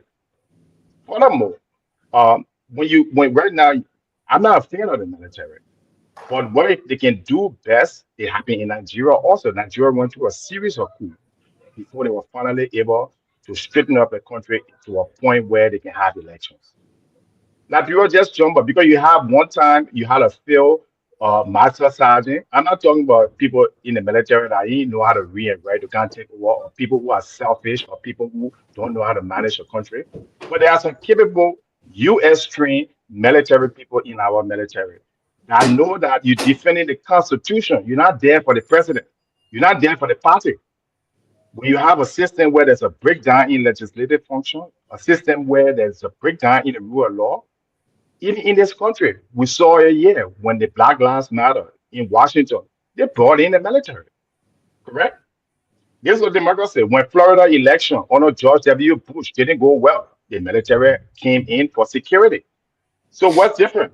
I'm not a fan of them, but right now, that's the only pathway I see right now is for somebody courageous enough, a young person. And then when you get there, you bring the best people, both Liberians and non-Liberians, to guide you and lead you to set up a small transitional government where your budget will be less than $10 million. You take the $750 million that Liberia has in the budget and you start doing feeding programs and education. Okay, and you start doing that into investment for the next 2 years. There are people can I come in? That's a plan. Yeah, Mr. What alternative do you have? To tell you, and it was good that Chuchu just said that it was not nice meeting me. I like that, but you see, Chuchu is so mixed place in terms of understanding. Look what he's saying there. I agree that he said the military will take 10. No, we have to be realistic in terms of whenever we criticize the government, we all agree collectively that we have to do that at some point in time, but we have to be prepared to give some solution, proffer some solution and way forward. But we look so deorientated or disorientated in terms of trying trying to profit a solution. You tell us your solution. I'll lay mine on the table. Before you criticize me, you lay down your solution. You get a match now. You had it down, though. Yeah, I even hate you here. You trying to get easy. Yeah, but don't waste our time. Tell us your own solution for then we can have. I'm coming to you. You totally out of order. And to even hit the point that a government will be run by $10 million, meaning you don't even understand what a government is. It's one of the process we're saying here. And I agree. Listen, this generational process of promoting one another is very important. But if you've got a quest to say you want to be president of a country, and where you like every mechanic's understanding of that society, Okay, let's forget about me and put the problem. solution down. So I'll come back to the solution. I have said You don't have one. The solution to our country, and we always got in problem as well with projecting. The solution to our problem is just efficient leadership. Okay, who do that? Efficient leadership. I mean, it comes with an appropriate leader that understands how to take to the gather of authorities and then administer the leadership of the country. Just efficient and prudent leadership will solve the real problem. Now, and I disagree with most of the people that would just come say Liberia is abandoned rich. We are not rich. We're not. We don't have it. And it's one of the things we will always come and say. If we had a lot of resources in the country, you will have seen investors or other country pooling. We don't listen. Most of the prospecting we did in the country, most of our resources are not in commercial quantity yet. They are not in commercial quantity. That you move, people will move and go. All of the time, the major group, there was an Australian company that came in that was trying to prospect the Wargizi Mountain and those things. They're not in even the Putu. Why you think we start having some issues? There have been people that came and did a prospect of the nation. Now, what we need to do, we need to forget about this process about having enormous resources and then put into place administrative leadership, and we can gain from that and invest in what we call the wealth creation. And the major way of moving that country forward is to invest in the wealth creation sector. That's the agricultural sector. If you improve the agricultural sector, you would have gotten the ability to expand and make more profitability the private sector. And that's the width of what leadership is. That's the kind of a structure we need to put in the country. A leadership that will push on, listen, we don't have a bloated bureaucracy to say it's bloated up, we need to reduce it. No, it's not as bloated as you think, right? There's small institutions that can be condensed. I agree, we can condense most of those institutions. Some of them, like the Ministry of Information, can be removed from the aspect of culture and tourism. We have the Tourism Commission, and we just allow probably the press secretary of the government of the president to be the government spokesperson. Yes, we can look at pushing the ministry. So we already have a very efficient style of government. But how can we administer administrative oversight? That's what the country needs. The country does not have to say you have to take this amount of money, you keep this, you take 10 million. No, everything you want will have to do if you're running a government bureaucracy, you have to spend money. But you spend money in the way of generating more government revenue. Now, there are strategic areas in the public sector we have that we can prioritize and push more money and raise more government revenue. So the intent of leadership, and that's one of the reasons when you stated the last time that, hey, you got some intent. We'd love to see young people with start ideas. I want to be president, I want to be this. But the very men I want to be president have not been in his own country for the past 38 years. And have no understanding of the vision that he's trying to move into. Mr. Pewee, listen. Mr. Pewee, let me finish. Let me finish. Then I'll respond with him. Let me finish. Mr. Jones, let me push back here. We call this, I don't want to go there, but in elementary debate, they say when you can't solve the substance, you attack personality. This man is talking something good here. Instead of you attacking it, you attacking him. What being out of the country 30 years has to do with profiting ideas? Let me tell you what happened now. No, you see, so that means you are not being a good listener. Every time will be on the show. I was in Buchanan 3 weeks. I was in Liberia. I was in Buchanan 3 weeks ago when your President Garguah came in with this show, which was a distraction to the foolishness that was going on in Liberia. Came in there in my fairground, my administrative building. He sat there and stood there and said he gave a $5 billion budget for the next 5 years. Then when you go into the weed of the budget, he says 40% of the budget will come from international donors. 30% of that will come from the diaspora, and Liberia will try to get 30%. What economic team is going to tell you that 70% of its budget is predicated on gift and hand out? Is that This man has Ganfouan on the economic team. He had Amara on it. These were the folks that ran this country in the past. They said they were economic. I don't know who they were, but finance minister, foreign minister, all of these folks. You got these two people that call themselves giants on the president economic team. And they came to Basel and said the $8 billion, 70% will come from outside of Liberia as gift. And we should believe something like this. And you call it competence? Mr. Jones, your turn. Yeah, you know, no. and Let me say this. I I don't know. 1 minute, please. 1 minute. You have 5 minutes to. I don't know. Your point. I don't know. You couldn't say anything. What you just said just now, because from what I was saying, I said clearly efficient. I'm not there supporting what the president said in Buchanan or whatever you said here. I didn't say that. Probably, you see, the question just came on the show. You want to have more time to make your point, but you slip in the line. I'm not defending that policy. I said just now on the show, and probably we all are on the show, but we're not really listening very well. I said we need efficient and more productive outcome in terms of administering good administration in Liberia that will make the country move forward. You don't need to even have abundance of resources. We have other countries that don't have abundance of resources because of a prudent administrative decision. They're moving their country forward. That's what I said. To come and say I'm defending, and you go back to take us back to President projecting $5 billion process. I'm not a spokesman of the government.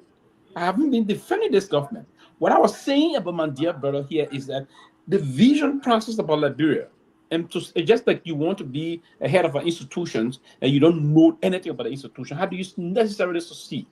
That was the position I was coming with. Okay, let me respond for the benefit of the Liberian people, because but to come every day and just come and say that someone is on because like someone is losing their memory and saying something about they just jump here. With no clue that Mr. Peabody, the conversation can be begins and I haven't even responded because you want to show you wait. Yeah, okay. He just gonna go in circle. You're not gonna say anything substantive, right? Yeah, but let me respond. That I will only be 2 minutes. I'll talk very fast, so I'm not like him. But look, let me just address his first point where he talked about to have efficient government, right? Where in management that you learn where somebody that does not have the track record of efficiency and the knowledge of efficiency managing something is capable of being efficient. Who don't have the track record? Joseph Boga has any track record of being efficient in any position himself. Amar Kone has any track record of being efficient in anything himself. No, hold on here, hang on here. You let me finish. Let me finish here. I come on, he don't have those lines. He wouldn't be LPMC boss, LPRC boss, agricultural minister, and then vice president. Do you know? Okay. Yeah, that's what I said. I come in 1 minute. Okay, you think he's efficient? You take a military junta that executed people on the pool, that have people like Thomas were sent in the government. And you say that Joseph Walker got in a position because of the efficiency, then you really lost. None of those positions then came on any merit, including FPRC, including Minister of Agriculture. And he proved it. Liberia State cannot stay importing chicken egg and onions. Today, Liberia importing almost $8 million every year of onions. And that your former agriculture minister. Okay, where has he produced? So, like I said, stick to what area you're in. But in management, you cannot take somebody who cannot run something or haven't ran something or have any knowledge of it and put in oil and expect that where Capone is coming from with the press. Because you put somebody there who doesn't know, then you have to pray. Because any prime minister, any president, if you listen to John Mohammed in Ghana, he's not complaining. He's saying, you know what? Mr. Finance Minister have put up a plan to cut down the government costs, including my own office, and we'll deal with it with the costs from the UC and the other organizations. All right. So those are people who have managerial and economic experiences. While our people pray, and say, oh, we hope, oh, we pray. Nothing wrong with prayers, but you don't go take a test and then you say, oh, I will pray and not be able to answer the question.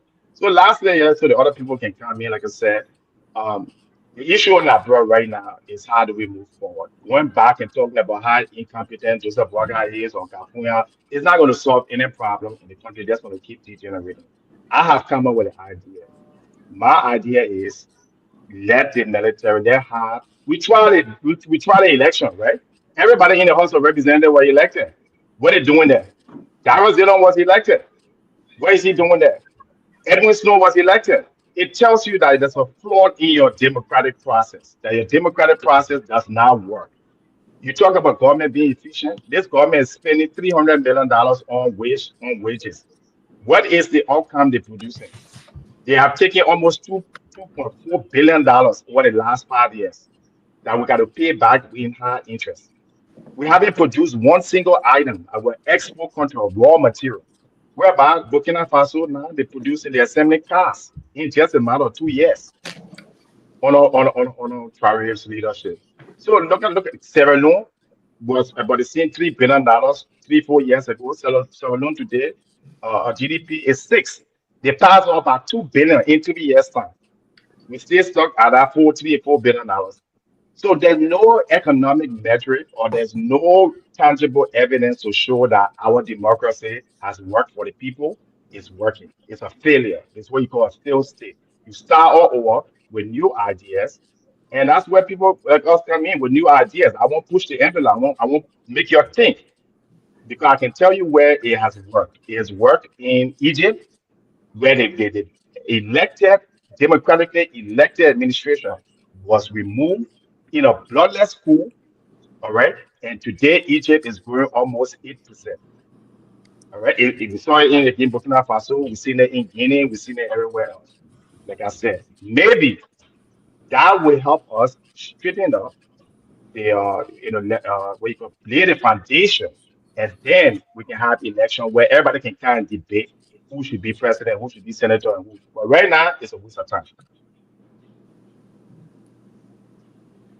To Anthony, go ahead. Yeah, good evening, folks. But Dr. Peabody, if you don't mind, what is the exact question so I can be able to? I know I came on and I heard these guys discussing the economy, the management, budget, all the place. What is the exact question? Well, not a question. We're just discussing.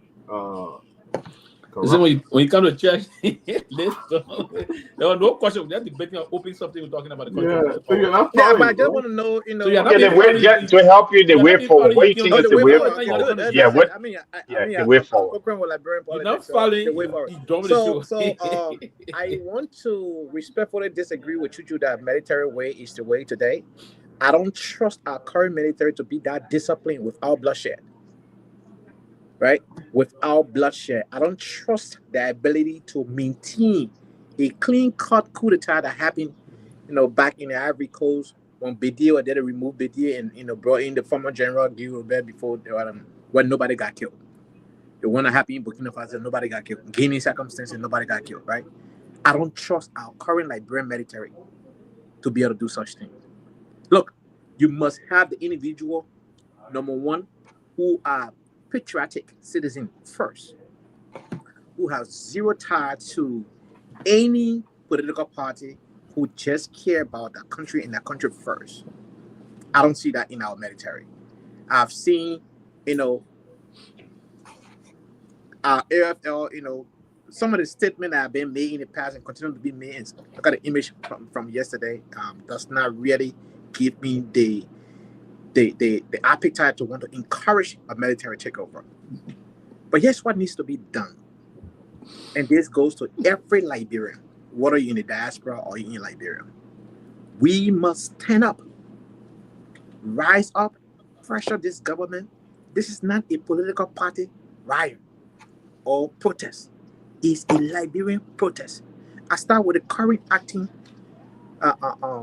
bank governor of the CBL. His salary, $10,000, then $7,000 in cash allowance, $5,000 in housing allowance. Show me one house in Monrovia today that rent is $5,000 a month. Just one house, right? They do have houses there. For $5,000 a month? $5,000.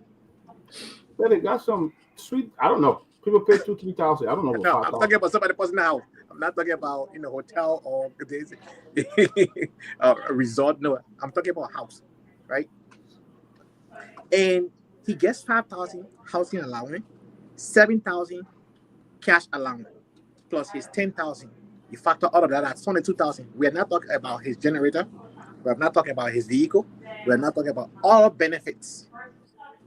This is the CBL acting bank governor. His deputy, on the other hand, gets almost around the same amount. He gets 4,600 in cash housing allowance. He gets 5,000. What's the name? Cash allowance. Then also he gets 9,000 in salary. So both of them average about 56,000 United States dollars per month. Only two of them, folks. I've heard Senator Delo talk about reducing salary. No, our lawmakers need to reduce their benefits, not salary, because their benefits are more than the salary itself. Cut all the unnecessary benefits. Cut it. We don't have to pay for your gasoline, your generator fuel. We don't have to give you a scratch card.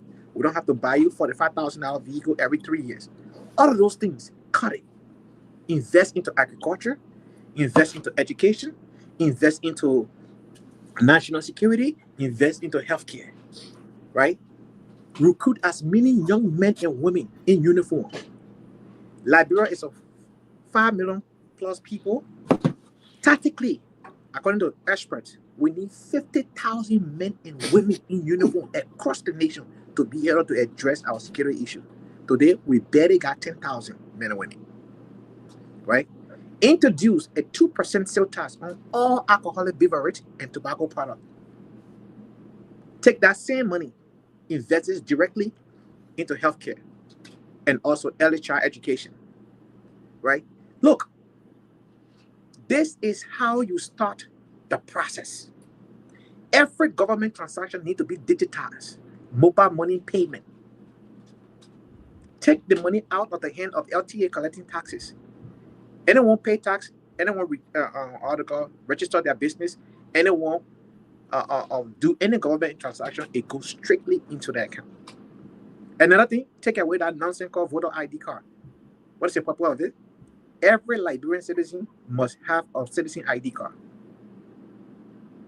Right? These things are not hard to do. Why you have voter registration card? What is the purpose of it? Why do we have voter registration card? It doesn't make no sense. So the economics, invest into tourism, eco-tourism. We don't have 5-star hotel. We have good natural forest. We have blue lake. We have, things that people want to see. Invest into those things. So people, here's why I want to disagree with you. You talked about, we don't have natural resources. Liberia is not as rich as people think. And because people only focus on one sector, the money. What happened to our coastal line? We have the longest coastal line in West Africa. What happened to the huge deposit of snapper, the huge deposit of tuna fish, the huge deposit of jumbo red shrimp across our Atlantic Ocean? What happened to those things? What are we investing into fishery? Where we can get enough fish, ship it out of the country. Enough shrimp, ship it out of the country. Why are we not investing into agriculture where you spoke about? That we can grow more cassava, starch. China import more starch. Because the fabric that they work with every day, all the big factory down there, all the fabric, they need starch. Right? There are a lot of other things going on. So I agree with you on the agriculture side, but for you to say, there are now more resources, in the country for others, because people only focus on money. What about our timber? Do we have any furniture factory in Liberia?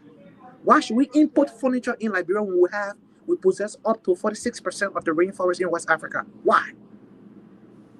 Why we don't have furniture factory? Why should Liberia order furniture from China, different country around the world, when we're supposed to have furniture factory in Liberia? We possess up to 46% of the rainforest. We can introduce what IKEA is doing in what they call the country called Sweden. You cut a tree, you plant one new tree. Every tree you cut, you plant a new tree. These things are not hard to do. You know the reason why it's not being done? two things happening. One, they are not innovative. Two, they are very proud. They don't know. They refuse to ask. They refuse to hire the expert that can handle all the different industries. So all they want to do is to pack it more. Why should a bank governor get $5,000 housing allowance and then 7,000 cash allowance plus 10,000 salary plus his vehicle plus his generator? What sense? What is he bringing to us every month? What is the return on the investment in this bank governor? What is it? So I want to close by saying we are our own worst enemy. We have folks in leadership who are not competent enough to deliver for the Liberian public. We need to remove those folks, but we need to start pressurizing our lawmaker to cut their benefit first. Not salary. That salary not enough. That their benefit we need to cut. And Liberia will not develop on its own just by the cuts we will make. We need to upgrade our credit rating so that we can be qualified to get good loans that we can pay back, not hand out. It is inevitable to develop Liberia without taking loan. But we need good loans, not pay the loan, but loan that we can pay back. IMF will never help Liberia progress. Show me one country in the world that IMF have made Africa prosper. Thank you. I want to ask you a question, okay? If you have a question to you, please. Yeah, go ahead. Okay, so like what you mentioned about, the ecotourism and the management, the cost cutting and all that kind of stuff. I agree with you on all this stuff. But my question to you is, for 5 years, Liberians have been singing the song, we have been rating, we've cost them, we say wherever, and the people that still refuse. In fact, they're doing it even more. So what's your solution then now? If what you're proposing, pressuring, doing all of that is not working, and you're saying the people are unqualified and they are proud, so obviously they will never hire people who are capable. What is your solution now to change this situation? So what we have not tried, and we can try now, Dr. King did that very cleverly in this country, right? You can use violence to solve problems. It never worked, right? Bill Clinton said, 95% of the time when we are angry, decisions that we make are wrong, right? So what you need to do, this is not about political party. You start small. If you have 10% in this community that is committed, that 10% is ready to go. This other 10% on the other community, it should be community-based and everybody come together. If you have consistent 500% or 1,000 people who will show up to the Capitol building and protest without throwing rocks, without getting outside of their focus point. You don't have 35 or 50 petitions. You got 5, concise to the point, consistent. June 7 we have done something to the Liberia. The first day, the government was scared. The second day, got scattered. Nothing worked. But when we do this thing, void of political party, right? And it's just the citizens of the country are sick, fed up, and tired of this, visual cycle of lawlessness and other things. The government will listen. They will do something. But it will not happen by itself. The people can get in the street hungry. They can't go protest all day and get food to eat. Tomorrow they're not coming back. So they gotta be fed. Water, food gotta be available. And you can't give it to the big name, activists in the country. If the little guy in the community that got influence on 10%, that other little guy get influence on 15%, that other little guy get influence on 5%. You deal with these people. Each community bring a 3 or 4%. Before you make up your mind, it's the whole county you got. It's half of the country you got. You gotta start. Well, that unfortunately that never worked anyway. But we never done it that way. Move on. Okay, but Alan, let's go to Mr. Gibman. Let's go to Mr. Gibman. All right. Opposition trying to do. But what's your deal with tire suffering? Your deal, all that stuff. No, nothing happened. Political party did it. Not individual do it. State to state. Political party. State to state king. Guys, that go to Mr. Jerome Gibman. Let's go to him. We got to go around. We got other topic to cover. Yes. The reason I put this at the feet of, and I go back to the economic team. Every administration, every president has an economic team. And they are there because they have expertise and knowledge that the president can use. For instance, in 1935, during the Great Depression, Franklin D. Roosevelt came up with a New Deal. The New Deal, the crux of that, it was a program called the WPA, the Work Progress Administration. That particular program was made to hire millions of folks. They were planting trees, they were in agriculture, they were building schools, they were building hospitals, they were paving roads, everything that has to do with the infrastructure development of the country. They have people, whether you had skill or you didn't have any skill, you had a place to infuse money into the economy to get the country going. So I thought, with this downturn and the emergency in our economic system, I thought Joseph Boakai would have seized the opportunity to say this is the time to reset. Our economic team will say, first of all, the legislative body, your budget will be cut 50%. If you were making $10,000, we cap it at $5,000. If you were driving a car, you are not going to drive our cars home. You will drive your own car, use our car for work, park the car after work. Okay? These are things that people say they do and they call it best practice. We don't have to reinvent the wheel. We got practices all over the place that have worked. So why haven't we saying to the Liberian people, we are now going to pave the road? Joseph Boakai said no car was going to get stuck in his administration in 90 days. I thought he was going to put millions of people all over from the southeast, all over the place, putting gravel on the street and doing everything to make the road work. He talked about agriculture, which is plan number one in his plan. I thought we'll have 20,000 acres of land in Lofa County being plowed by people and working. This is the second year, but now rice and sugarcane and banana is enough now for us to feed ourselves. But instead, the people are giving themselves raises. Okay? Look at the budget for the illegal speaker. This man gave himself $5.76 million for his office. One person. For entertainment, I think he got about $700,000 in his budget for entertainment. So sometimes what these people are saying. What are you reading from? Just tell me what is the budget? Because there's nothing in the national budget. Tell me. There's nothing in the national budget. Mr. Pewee, please send you the regime. The government surrogate. What is Coon's budget? Person, I hate to put a game mission. There's nothing in the national budget. What is Coon's budget? I'm coming. There's nothing in the national budget. I'm reading from Martin Collins' post. I'm reading from the rescue Rambo. That's Mr. Let me drink my hot chocolate. Mr. Martin.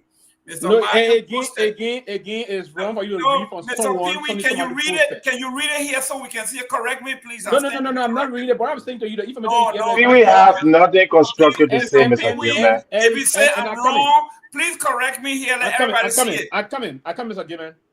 If you are already saturated with a partisan position, it is difficult to discuss national. Mr. Pewee, let's go to the numbers. Let's go to the numbers. Pewee, like CDC brother. Pewee have already jumped ship. Pewee is looking. Mr. Gilman, Pewee is looking for a job from Joseph Boakai. You're not jump ship. Do you read it? That's all he's looking for. That how the man make his living. Pewee, please put up the numbers. Every bad government. Please embarrass me. Put up the numbers. Give me 1 minute, please. Let me address this thing. Tutu, you don't know, man. That's also I can say you behave as someone that suffered from autism before, right? Because you say things just off here and other thing, and you don't remember what you want to say. Okay. Let me say this. Let me just say this here. If I really wanted a job from Joseph Boakai administration, right, I would have one. If I wanted a job from Joseph Boakai administration, there's no evidence for that, so it doesn't count. Categorically stated. Listen, you haven't refused any job for Joseph Boakai, so that statement there, it doesn't make any sense. We shouldn't make that show personal. 1 minute, please. And I'm not going to go personal on our level. Right. When you refuse a job publicly, then you can say, I don't want a job. Listen. Listen, I have been called to Monrovia. Nothing is published. When it's published and then you refuse it, then I will believe you. So But before you're an academic person. There's no evidence of such. They will inform you before it's published. You know what I'm saying? So Right? move on to your next point. Let me make this That point don't make any sense. Let me just make a Okay. disclaimer. I don't want to jump under the Joseph Book administration. Okay, when we see it, believing they haven't offered you 1 year. What I push forward. But Alex, let speak now. What I push forward. That will not give me a time. What I push forward is to be very honest and strike the balance. You hear me sometimes if they went wrong, I will criticize them. But there's nothing in the speaker budget said the speaker should have 700,000 for entertainment. That's a vehement misinformation. That's what I'm saying. There's nothing in the budget for that. Now the speaker is asking for a $2 million budget, and even he has not yet that $2 million. I believe that is doing too much. The amount he just called it's not true. That's what I'm saying, Chuchu. There's nothing for $700,000 for entertainment. It's not true. Pewee, please put up let me address where the speaker. Please put up the numbers. This man is reading from somebody else's document. What is public? It is public. That's why you read it. So why don't the speaker? Pewee. We gotta do it one at a time. We can't keep interrupting like this. We got other things to cover though. We have not even gotten there yet. Okay. Who's on the floor? Mr. Gilman still on the floor? I was just about to tell Mr. Pewee, I stand to be corrected. Please put up the number that you got from the government to substantiate that I'm wrong. If you don't have it, then I will turn it over to Mr. Peabody to move on because obviously I have numbers. You can't rebut my number. Go ahead, go ahead, Dr. Peabody. All right. Let's go to Guy. Are we done with this topic? Let's go. I mean, yes. What Mr. Goodman is saying, what all are saying. I look at the budget. This. I don't even want to call him. This dude is a criminal. Look at how much he's rushing to put money in budget just for him when he knows he's not the Speaker of the Republic of Liberia. Can you read some of the numbers, please? Organizing false trips to go out of the country and say the government represent for parliamentary meeting, this training in Morocco, sending people to Nigeria, say they appoint. All these are waste of revenue, and you got a president who just sitting up. But let me go to a topic here. Something here that I saw on the front page of Africa about the Supreme Court summoned the Minister of Finance, the Controller, to address the request to lift suspended lawmaker salary freeze. This illegal group have gone and have started to suspend people. They have even issued warning to them today that all those who made 3 days, 4 days, they will suspend them. And I think they file some kind of legal stuff in court. And it seems like the Ministry of Finance does not want to comply with the Supreme Court. So now they are summoning them to go to the Supreme Court to talk about why they don't want to lift that, so those people will get their money and other stuff. So what do you guys think? Let's talk about that. If you guys like, I can read the first or second paragraph of this, and then we can move on. This is a justice in chambers at the Supreme Court of Liberia. Justice Siani D. Clinton Johnson have called on the Minister of Finance, Augustine Gaffwan, House Controller Emmanuel Kopi, to respond to a petition filed by the suspended lawmakers whose salary have been on hold since October. They have held these guys' salary since October. These illegal guys. Okay. It said the petition submitted by lawmaker Abu Kamara, District number 15, Monserrato County, Safoko, Edward, the other guys, the name. I'm not going to name everybody here. They said according to the petition, the suspended legislature were duly elected by their respective constituencies and sworn into office in January 2024. The lawmaker argued that their suspension was ultra-virus, exceeding the legal authority of the majority bloc, particularly given that the bloc decision were made in absence of the constitutionally elected speaker from the takeover. I'm not going to read all through, but I want us to talk about this for a few minutes and see. Yeah, I think we heard the reading, and let's talk about that. Now, these guys have not been paid since October. The coup the coup breakers or whatever, those who started the coup, are the one now punishing these people and say they're not going to get paid. Now they're planning to suspend them or expel them. Let's talk about this. What do you think?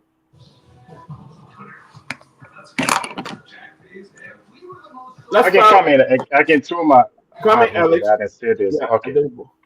Look, Who next? first of all, Go ahead. in the Oh, I okay, want to go ahead. close up and stuff. First of all, the first problem here in Liberia is the executive.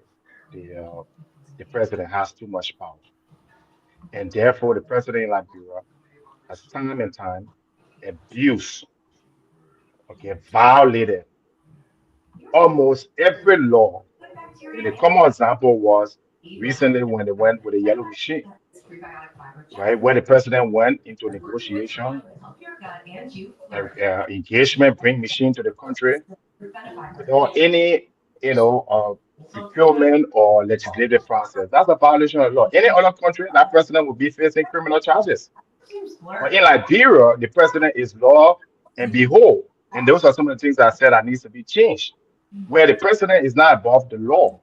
So what the president is doing here now, because these individuals are on the other side of the aisle, and the president can go out, even if the Supreme Court order that the people should be paid, right?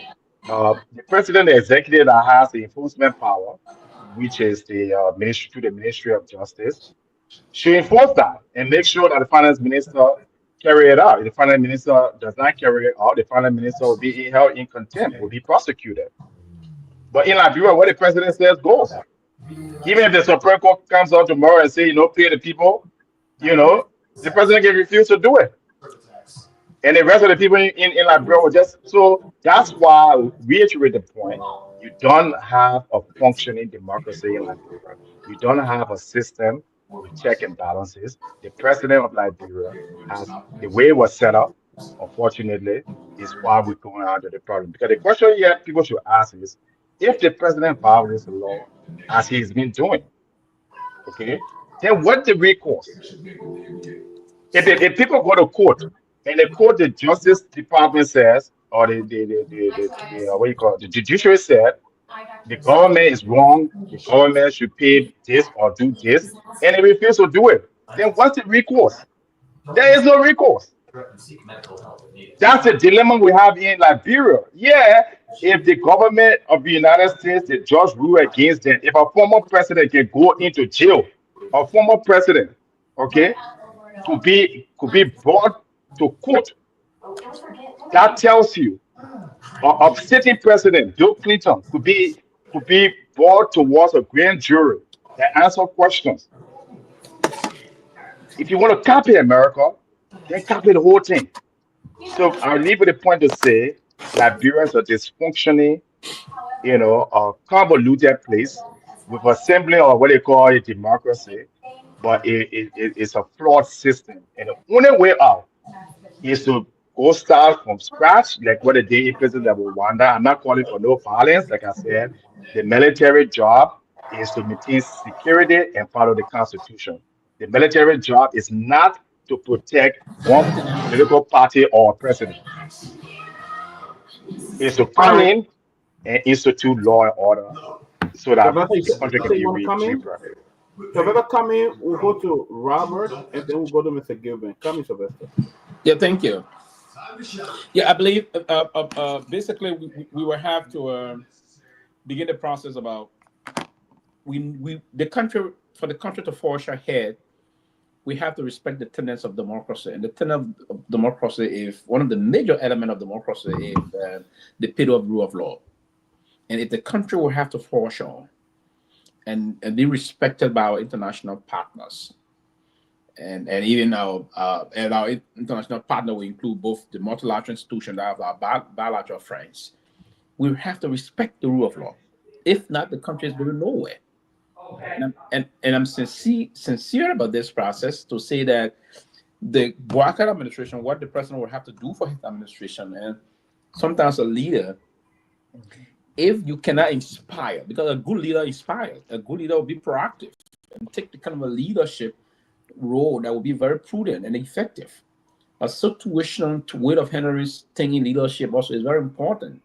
So it's about time that the president wake up for his slumbers and begin to be very effective in making sure that the government is proactive and the government is not operating on this kind of a climate of doom and gloom, because those things that are potentially going to affect the government operation is the process about undermining the rule of law. It is important. Now, these lawmakers that are aggrieved today have finally moved over to the Supreme Court. Now, and Eddie said something that I do agree with just now. Maybe today the only point we may agree on, right? But that he said he don't know if the Supreme Court rule. I mean, if the Supreme Court ruled that those people should be paid if the Guar administration were yet to die and have them paid. Now, I will agree with him on that line because I'm afraid I don't even know if they have paid Kehleboe when the Supreme Court ruled that it should be paid. So if Kehleboe had not been paid yet, that is troubling. It's important that we respect the rule of law, because if we cannot respect the rule of law, there's a potential problem. And I would want to push the very Minister of Finance, that is one of the respected government officials today in this administration. I will ask him now if he's two of those that are listening to this that can convey these sentiments to him. That it's important that if the higher court rule, that decision should be respected. If the rule that the government level should pay you, the Minister of Finance, instruct the Controller General, the Accountant and Controller General of the Republic to pay these people because the Supreme Court have ruled that they should be paid. It will begin to respect the judicial system and the rule of law in the country. That's the most paramount thing that can happen in any democracy, because that is a major sequence to promoting democracy and the participation of the process. Democratic pluralism is important.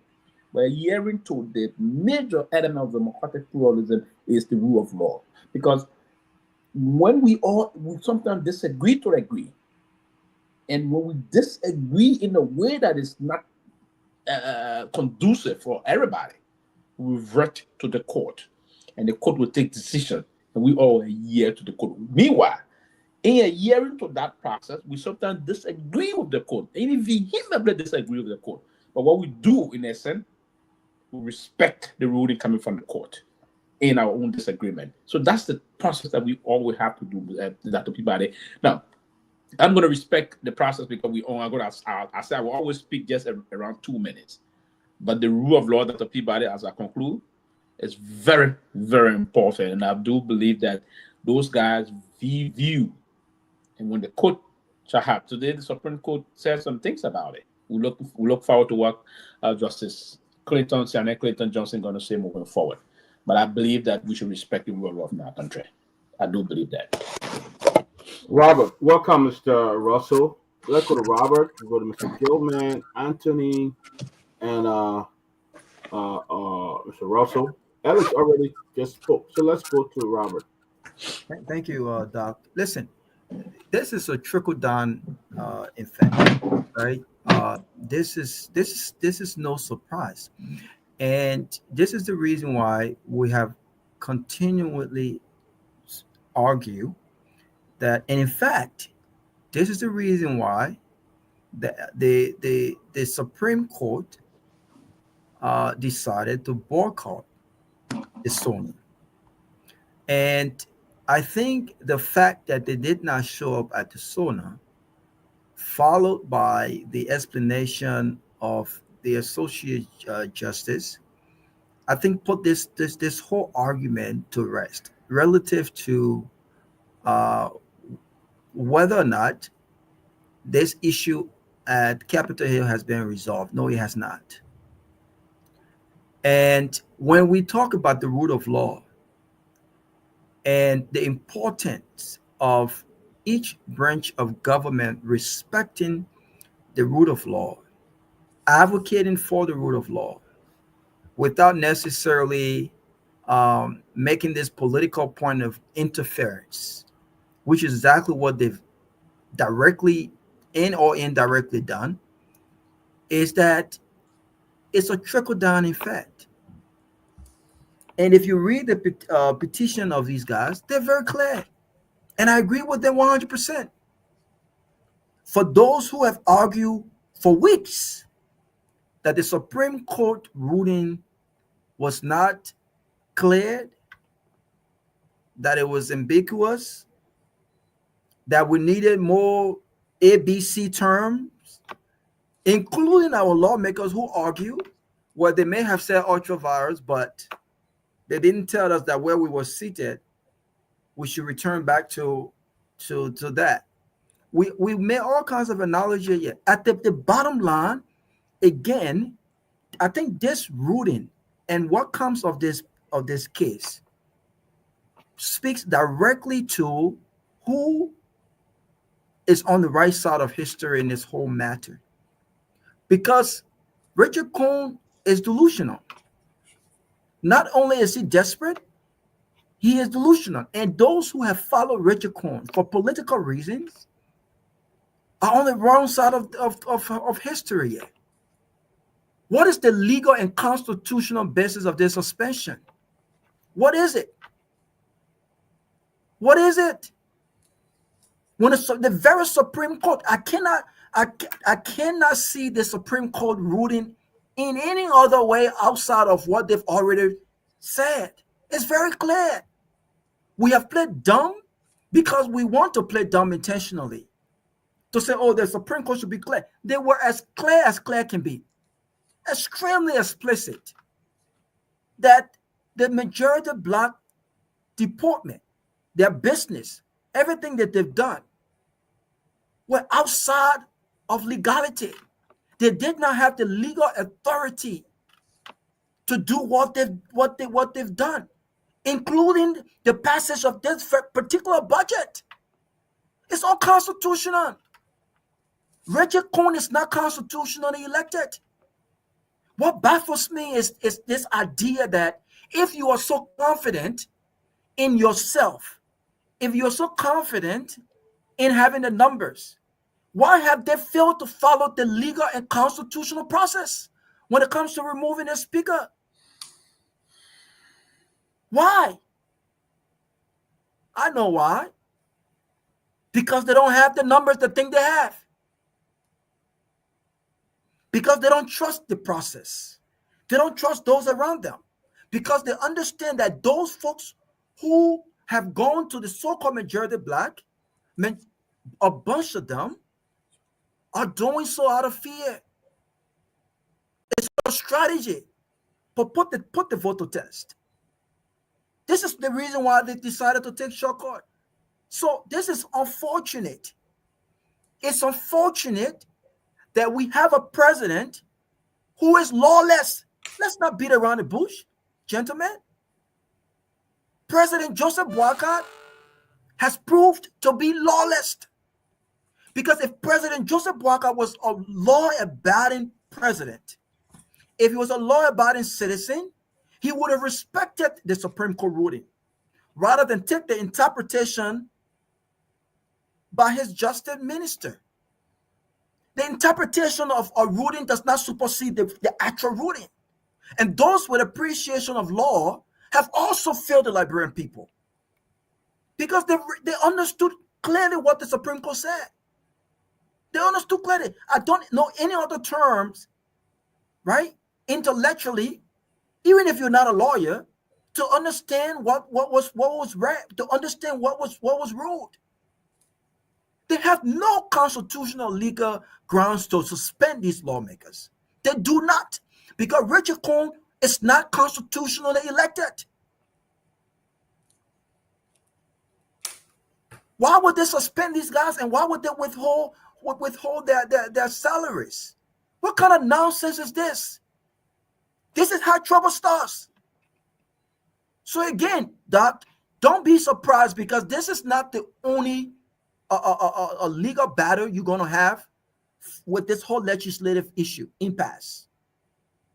This is not the only one. The next thing that's coming on now is the majority black decision to withdraw those who were elected in all of these different committees, including those who were elected and appointed at the ECOWAS. They've already started that process. This is going to go to the Supreme Court because, again, Richard Cohn does not have the constitutional bending. He does not have the constitutional mandate to do the things he's doing. And everyone in the country has sat by and they're allowing this to happen because it fits their political narrative. This is wrong. And we currently have on our hand a constitutional crisis that have left the Capitol halls and have extended to the entire country because this executive branch of government have indulged this unconstitutional, lawless behavior as the right order of business. This is wrong. This is wrong. So let's see what happens. Let's see what the finance minister. Let's see what their response are. March 10th. But I will be dying to see what legal argument is made, knowing Liberia, knowing this justice minister, who from my perspective, doesn't seem to be an intelligent man. He doesn't seem to be a man with a backbone to stand on legal principles, to advise this president legally. He doesn't have that. He does what the president says. I want to see what legal argument is made yet. But this is unfortunate. Who next? It's me. Yes, go ahead. Thank you, Robert. I was not. Yeah, we got other guys to talk. So let's try to at least limit our conversation to like 2.5 minutes or something. Sure. I was nodding my head when we were speaking, Robert. Look, let's not sugarcoat anything here. To the Liberian people, under the sound of my voice and the sound of the voices of our panelists who are on the side of the Constitution, there's no such thing called politics when it comes to Constitution. Politics have no role to play in constitutional matters. Liberia currently has a constitutional crisis ongoing. Today, we started with the speaker. Tomorrow, it will be you as a citizen that you will not have a job because they will say, we need you, then you supported S party. You can't have this job. That's what's going to happen to you. So what you need to do as a citizen of Liberia, those of you in the country, is to stand up to this behavior. Because clearly, President Deacon Joseph Nyuma Boakai is a lawless president, a man who has zero regard to the rule of law, even though his mantra, the arrest agenda, underscore rule of law as one of the acronyms letter in his agenda. Under what circumstances shall a justice minister opinion be taking over the Supreme Court ruling? Even a constitutional professor, Councillor Kehleboe Gongloe, agree with the decision made by the Supreme Court and said the majority black were, completely wrong. If you're not a lawyer, if you take the word ultra varies, the definition say you operate outside of your legal bound or you took a decision that you do not have authority to take. Simple as that. You don't have to be a lawyer. That's the definition of the word. What else can the Supreme Court say? Liberians, you cannot sit here and allow people to continue to get you in a circle over and over, and you think some kind of manna will come from heaven for you. You can speak in all the tongues that you know how to speak in, bring the biggest barrel of oil and rub it oil and hair called anointing oil. This behavior will not change until you stand up for yourself. The Constitution is clear. Article 26 is enshrined in the Constitution. When there is conflict at the legislature, the Supreme Court must come in. They did just that. And today, how can you withhold someone's salary? If I'm not mistaken, Article 13 talked about depriving people right, not depriving people right. You are depriving another person's father, husband, his earned salary, earned benefit. What sort of justification, even if that person is criminal, you cannot hold that salary for the time they have worked for. You cannot. That is a crime, a gross negligence by this administration.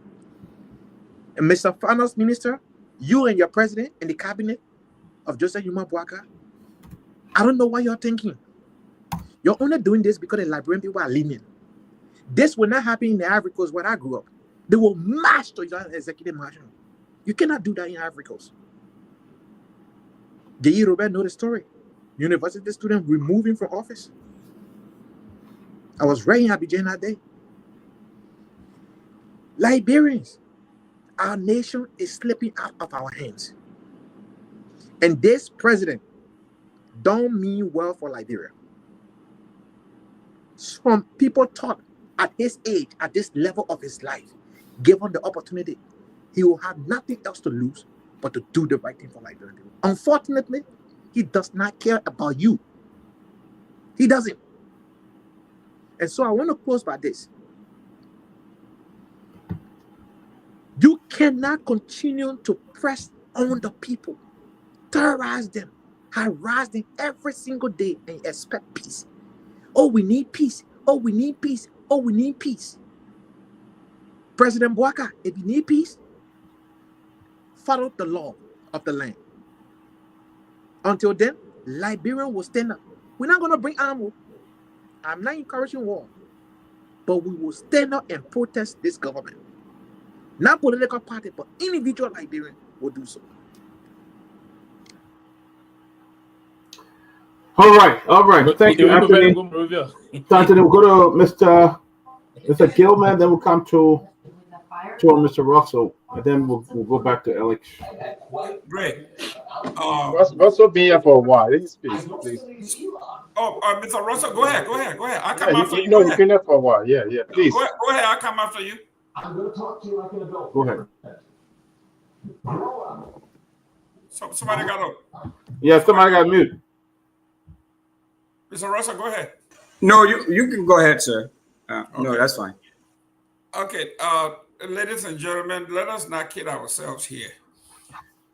During the elections of 2016, 2017, when there was a dispute, a gentleman from the Republic of Grand Bassa County, my hometown, by the name of Charles Walker Bromsky, took his case on behalf of the opposition to the Supreme Court. And the Supreme Court ruled that they lost the election. He came on the stairs of the Supreme Court and said, I disagree with the Supreme Court, but as the constitutional power, the final arbiter of law in this country, I will have to abide by the Supreme Court's ruling on behalf of the opposition, granting George Weah legitimacy to becoming president of the Republic of Liberia. Let's juxtapose that with Joseph Boakai when he became... Let me correct you. The Supreme Court, no, the Supreme Court did not grant George Weah to be president. That's not it. The Supreme Court said they should go for the second round, the round of elections. Listen, sir. No. But let the man finish, then you can debunk it later when you have a Listen. Yeah, let him the ruling of the Supreme Court led to President Weah becoming president. No, but it says to go for round. No, but listen, it didn't matter because they were trying to prohibit the election from going any further. You had to quote the Supreme Court right.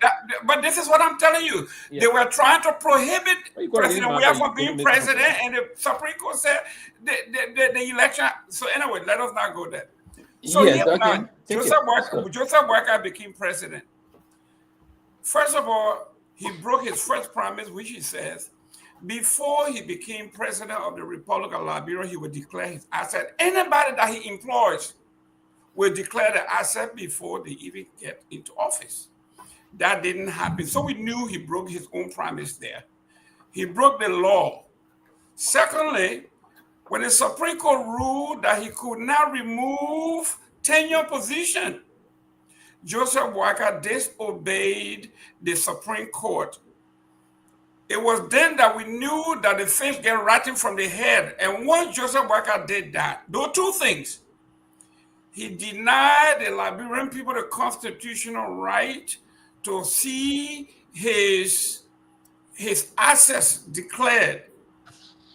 So why make anybody else to do that when our leader didn't do it? In fact, what just happened? Are we hearing anything about the suspension of 450 directors and ministers and all of that for not declaring the asset? Have Joseph Boakai ever addressed the nation and say, out of the 450, all 450 have declared the asset? Have you heard anything else about that? Then that was followed by the legislature. When the Supreme Court ruled, they said the Supreme Court has no jurisdiction over us. We are a separate and equal body. Not only that, but Mr. Famuleth said the justice basis interpretation or clarification of their ruling was liquor talk. This is, you are talking about the land, or when you talk about a land of law and order, the legislative branch is telling the judicial branch that he is drunk.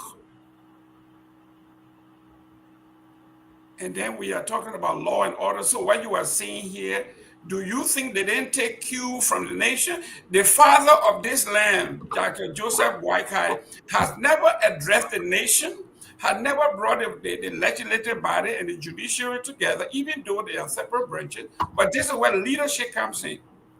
So this, in our regular parlance, we say silence means consent. If the child is doing something and the parent don't say anything, as far as he or she is concerned, it is okay. Thank you very much. Well, he have not even had a press conference since he became president of Liberia. He have not had a press conference to invite the press to answer questions. He only comes to the airport and they select one or two people with selective questions. They ask him, and then he just walk away. But let's go to Mr. Russell, and then we'll come back to Alex and Sylvester. Sylvester's still here. I'm just going to step aside for 1 minute. Well, thanks. Thanks for seeing you all, and it's great seeing my good friend. It's been a while since I saw you, Alex Chuchu Jones. It's wonderful to see you on here. I'm not sure we haven't spoken in a long time, but yeah, it's been a while. It's been a while, right? You had a tough election, so I had to give you time to relax and spend time with the family. But good job. Yeah, appreciate it. Always appreciate your support and kind words. I'm grateful. Yeah, so I would just say a few things just to add my voice to the discourse. And I mean, we saw what happened yesterday. It was a very ugly event that took place yesterday, and it boils down to the absence of the respect for the rule of law. I mean, plain and simple. That what it comes down to. We can dig deeper and get into the nuances of all of that, but pretty much that what it comes down to. And too bad, Robert, you missed the conversation yesterday with the fire chiefs who are on their way to Liberia, who left today. So we were, pressing them, especially Tomalin, to pressing them about, the whole rule of law conversation, not necessarily about what happened between the Liberia National Police and the Armed Forces of Liberia, soldiers and police folks. This sort of huge fracas that took place yesterday that really portray us in a very negative light. So anywhere, any system, I've operated in this system, and I'll be the first to tell you I know nothing about. That's why I look up to you all, Robert, Alex, and Ben, and Tomalin, and Sylvester, and you are much more, you got much more grounded in Liberian politics than I am. But I can make my way around, a little bit, but you guys. So I defer to you all. But any system where the rule of law is not respected or is not evenly applied, it's a disaster. So where we have respect for the rule of law, that empowers people to be advocates and to look out for themselves, and that they can champion their issues or advocate for their issues, through democratic means rather than resorting to violence or civil unrest like we saw yesterday. So I think we all have said it, and we've said it, very strongly. And so, I will also say mine too very strongly, that without respect for the rule of law, democracy weakens. Which of course it leads to corruption, inequality, political instability. We see the instability that is going on at our Congress, there, the national legislature. So I'm upholding the legal principles. It's not just a matter of governance, but it is essential for maintaining a just, fair, and functional and equitable society. So that's all I have to add to that. That you all have said it very clearly and articulated it very, very clearly, that we cannot have a functioning, wholesome society without the rule of law. It's that simple. So thank you, Alex. Mr. Russell, let me pick your brain a little bit. You are expert in city management, politics, U.S. politics. What happens in the instance in the case of government, when the government becomes in the violator of your law, when the government becomes the arbiter of law in the corporate? What do you do then? In a system that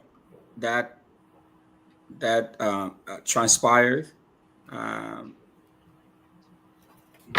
that's a disaster. That's a recipe for disaster. So,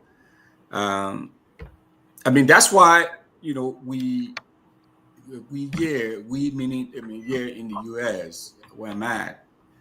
That's why people cringe, and not only do they cringe, but they become very vociferous when they see people even hinting or just showing the slightest semblance of disrespecting the rule of law. We see at the national level, and you see how the noise that's going on, and you see how hard people are pushing back. Is because that's the only thing, Alex, that is really going to keep the society functioning properly. That's the only thing that is going to so that feeds into a lot of things. It feeds into our quality of life. It feeds into our our existence as a people, as a community. But that the respect for the rule of law. And so once that is absent, it's difficult. And I think we all can agree, no matter what party, we all love the country. We all want to see the country. One of the things that all breaks my heart all the time is when I see people like you, right, and people like Robert, all right, and people like, Carter, people like Walu, all right. These are capable people who spend have years of experience, right? Alec, That talk all loud. You countries. don't hear you. You kind Oh, of low. sorry, you can hear me now.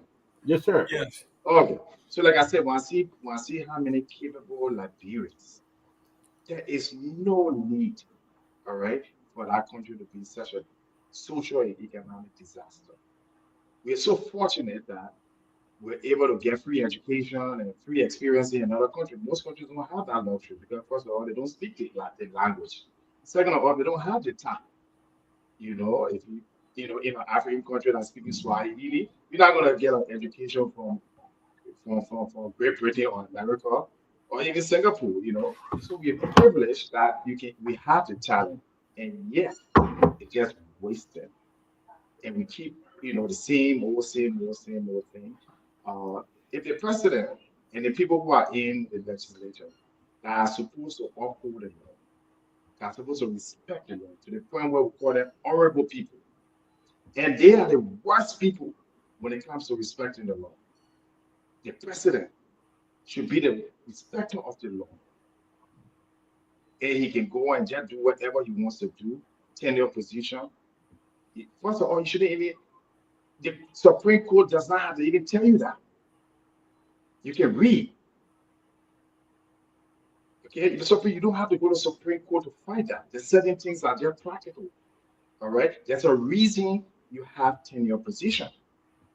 Forget that you in power today. Tomorrow you'll be out of power.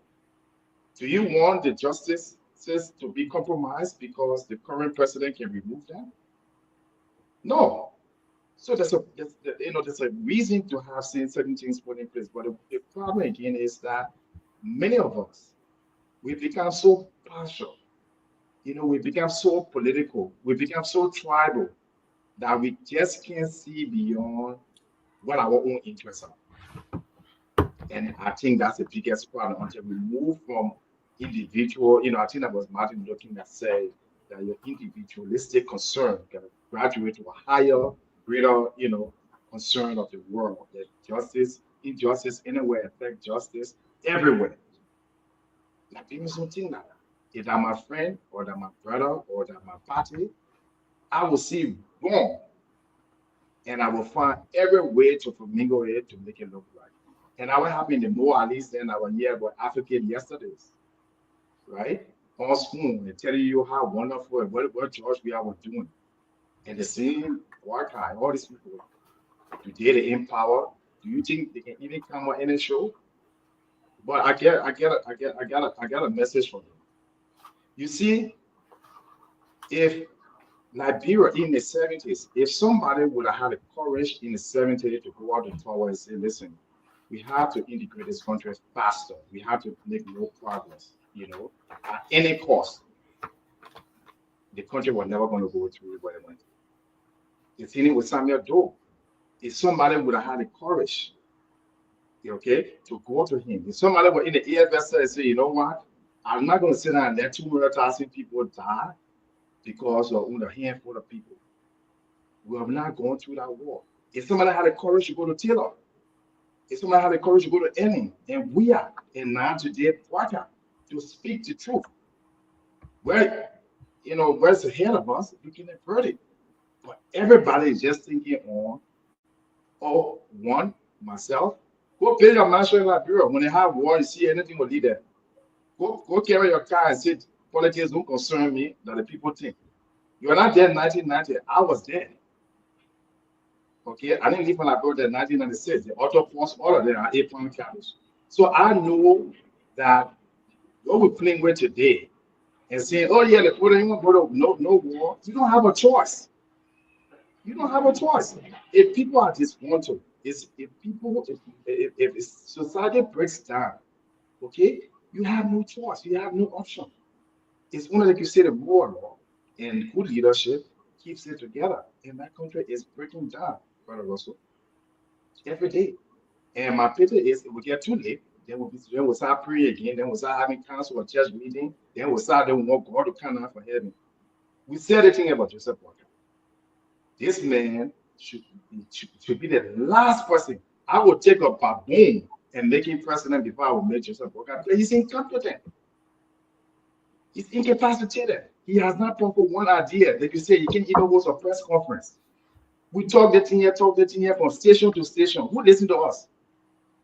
Nobody. Everybody is concerned about what job they will get or what flavor they will get. Now today, everybody see the CD. Oh, Joseph Boakai, just where were you when we're talking? Some of you guys did. I must give you the credit. So, like I said, let's just be more patriotic. Let's bite the bullet and let's saw the truth and let's do the hard thing now. This government would not survive. There would no democracy in Liberia. It's all bribery and corruption. Let's call it what it is. If we want to straighten this country, then we'll look in the mirror and say, you know what? We have to stop it. And that doesn't mean violence. What it means is the realization that we have to chart a new course. That's the message I need to bring forward. Thank you. All right. Thank you, Robert. The next we're going to is Robert, Garguah, then Sylvester. Welcome, Siddiqui. Thank you. Listen, I was listening to Winfred, and I enjoyed the show yesterday. I could not come on, unfortunately, but I really enjoyed the show. Very informative, and you could listen. We were listening to true experts in that area, right? But one thing that I kept thinking about, that, and maybe some of you guys can enlighten me, but what is the essence? Isn't this kind of backwards? Because I think this is exactly what we needed, right? We needed folks with the expertise to go in there with this whole fire on Capitol Hill and offer that true professional expertise in uncovering the truth. From all indications, it appears, I could be wrong, that they've already reached a conclusion on this fire matter. So then what is the essence of having these guys go to Liberia to help with an investigation that appears to be over, right? And so I don't understand, unless they're going to re-litigate this issue. All of the reports that I've seen so far, they have already given reached a conclusion on this matter, that it was arson and who were responsible and blah blah blah blah blah. So if that's the case, then why are these guys wasting their time to go to Liberia? This is why it was very important that the president did not preempt this matter. I think the president was very irresponsible when he said what he said, that this was carried out by thugs and how did he know that thugs were the one who did what they did? I'm not sure if I'm quoting him right, but it was thugs and how did he know that? How did he know that? You can't get the facts to what happened if you don't allow an independent investigation to play out.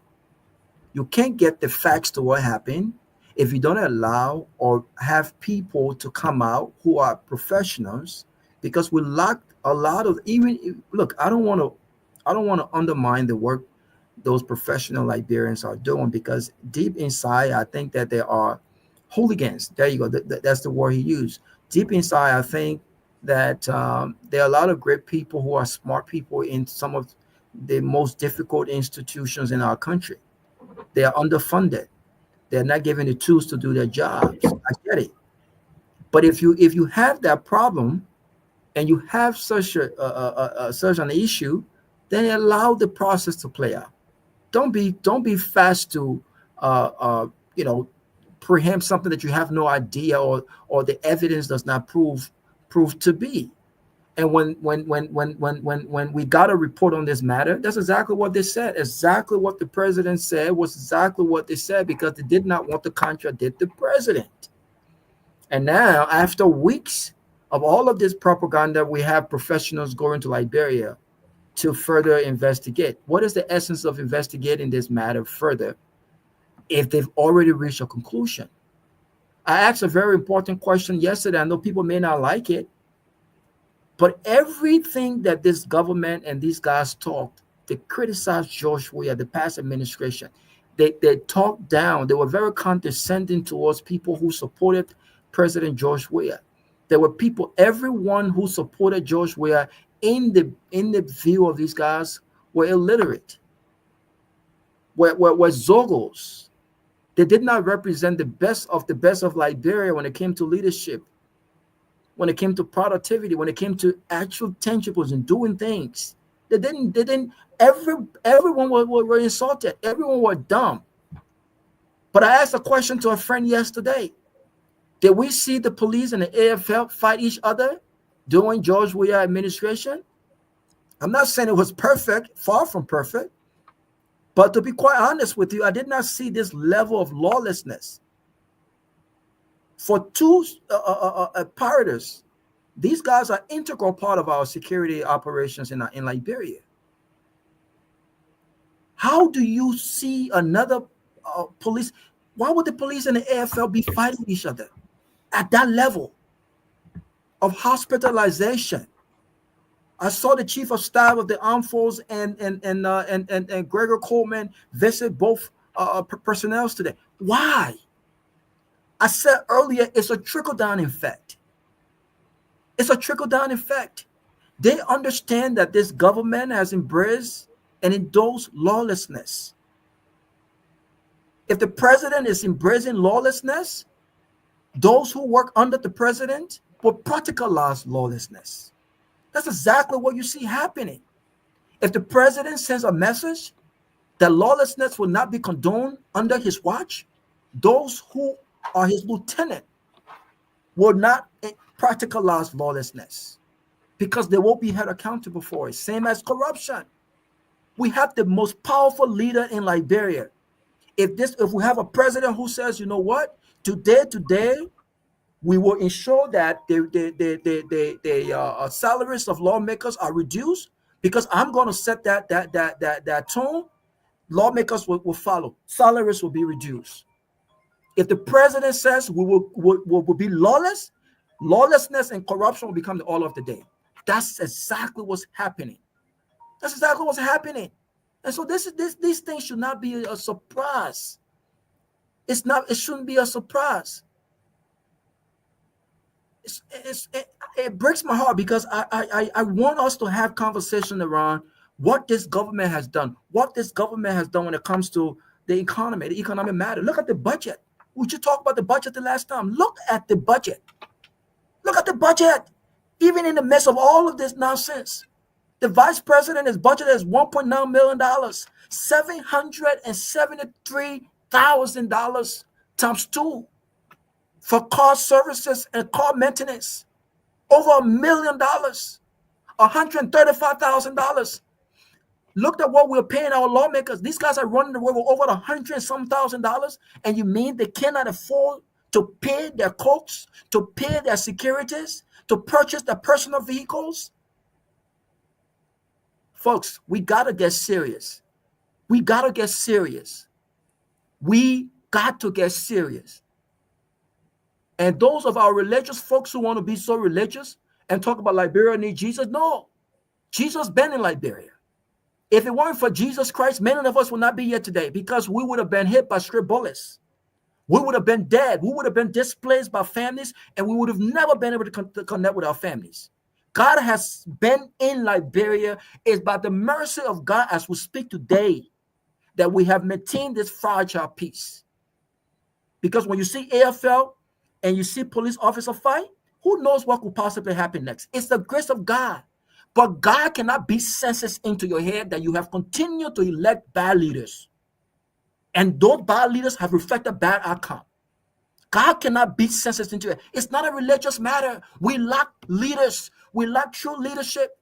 And until we as a country, as a people, understand that and decide to go with their turn. Look, if you did not want George Weah, you had Alice Cummings. You had Dr. Clemens Manuba. You had Gongloe. You have many other options.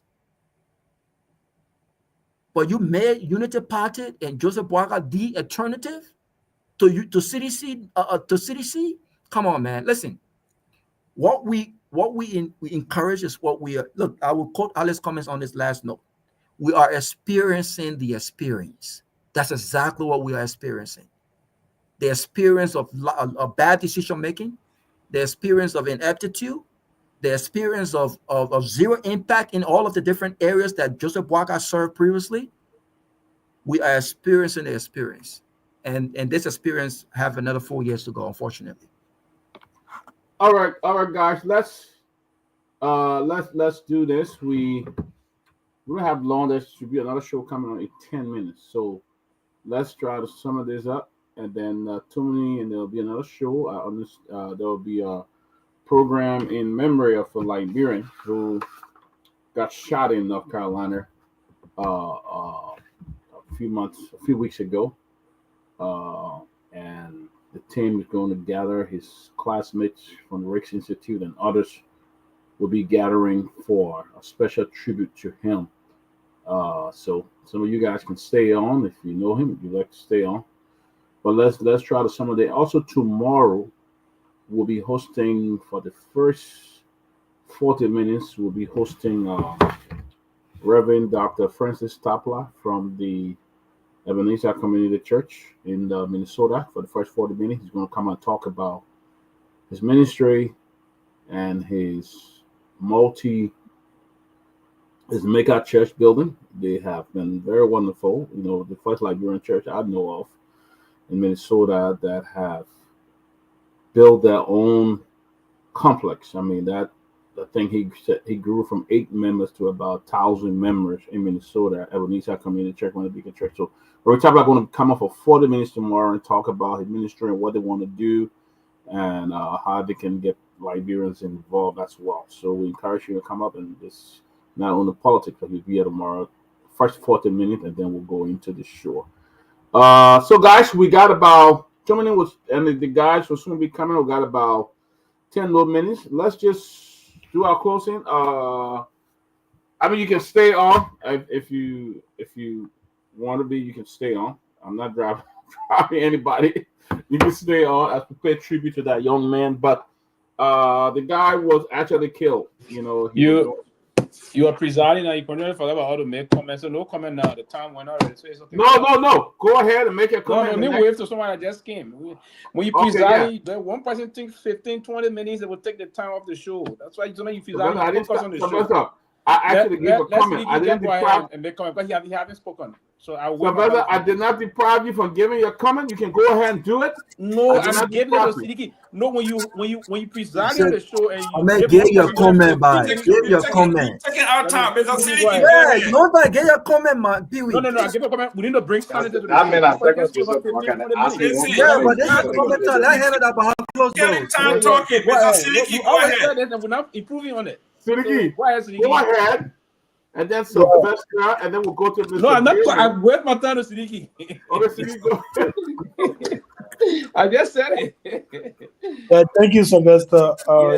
Yeah, I've been following the show in the back, so I just jotted down some key points. I think about 2 points. So I want to disagree with my brother Peabody.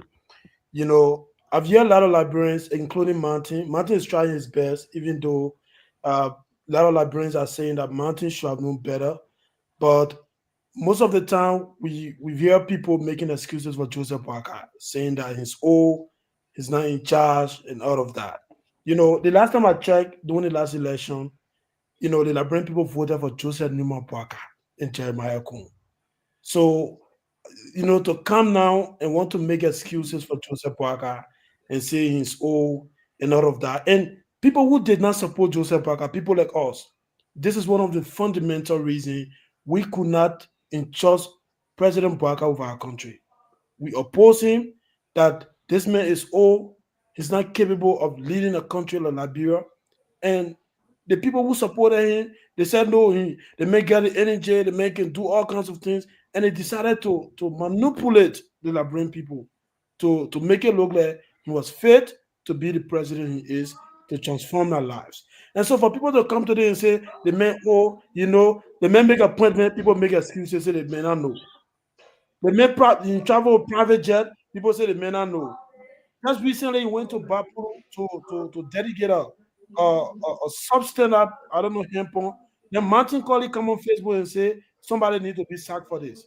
When the president himself drove in his convoy and went there, he made him publicly and endorsed a scam of a scholarship. And people say the president was misled, or the president was misled. You know, we can't continue to do this. We are not in an election period. Part of the people in Liberia is voted for President Boaga to be the president of the country. And so everything that happened, whether good or not, the president should take responsibility. So if the president make one appointment, he should take responsibility. Anything that happened there, you can't blame people. That's the same thing they try to do to George Weah. When George Weah came to power newly, everything that was happening when you talk, you need a ball man. How can you call a 52-year-old man a ball? That's what we're doing in Liberia. You only the board man, the board just taking power and all kinds of things. Until Georgia government thing mess up, until people who were even defending the Kuna. And today that's what they're doing for Joseph Boaga. When they mess up, and when people come and talk, they want to what? To blame it on people that are appointed. You can't do that. Joseph Boaga refused to declare his assets, like someone was saying, I think Jerome or somebody else. And then in no time, Joseph Boaga came out and said, well, I suspend 450 government officials. What sense does that? How many of you here on this show can name 5 of the people, of the 400 people that were suspended? How many of you? It's just a scam. They come, they just play with the Liberian people. We suspend. How can you, in a country like Liberia, you suspend 450 government officials and the government still functioning? What sense does it make? The government collapse. You see? But you know, people, they play with the intelligence of the Liberian people. We do this all of the time. And the next thing people want to do, the president is not what? The president is not what? The president is aware of everything. This old man, people say he was poor. He was not capable to run the country. He said, no, I'm fit. I can run the country. Simply because, look, this man's entire life, from being the vice president, I disagree with you, Brother Pewee. When Ellis made a point that this man had no success story, and you say, look, government job in Liberia is not merit-based. All you need to do, come on a show like Closing Argument, or open your own platform, cause the opponents or the opposition people, and then the moment your political leader win and give you a job. That's all it's about. There's no merit-based. And so from Charlie Kintan to Ellen Johnson Sally to George Weah, even the current regime, that's how the government job, have been divided in the country, which is very, very unfortunate. So now the second point I want to disagree on is the issue of military takeover. We can do that. One of the countries, for example, that we have seen the military taking over, like Guinea, Burkina Faso, and all of that. Somebody may say Burkina Faso is doing well. Well, we make progress of military leadership. We can't do that. Liberia, we have had some good record on the international scene for a democratic way of going into election in a very free and fair manner, coming out, doing a peaceful transition. That is a plus for us, no matter what happens. But what we can do is to do our to conscientize the minds of the people. When you vote for somebody, when Joseph Boaga tell you, say, I will rescue you and give you the opportunity to leave, based on that. And Joseph Boaga failed to do that. Hold him accountable. That should be the conversation. Because even the military, I agree with my brother. My brother Anthony left the show already. Somebody is giving. Somebody got a mute. Somebody got a mute. Hello.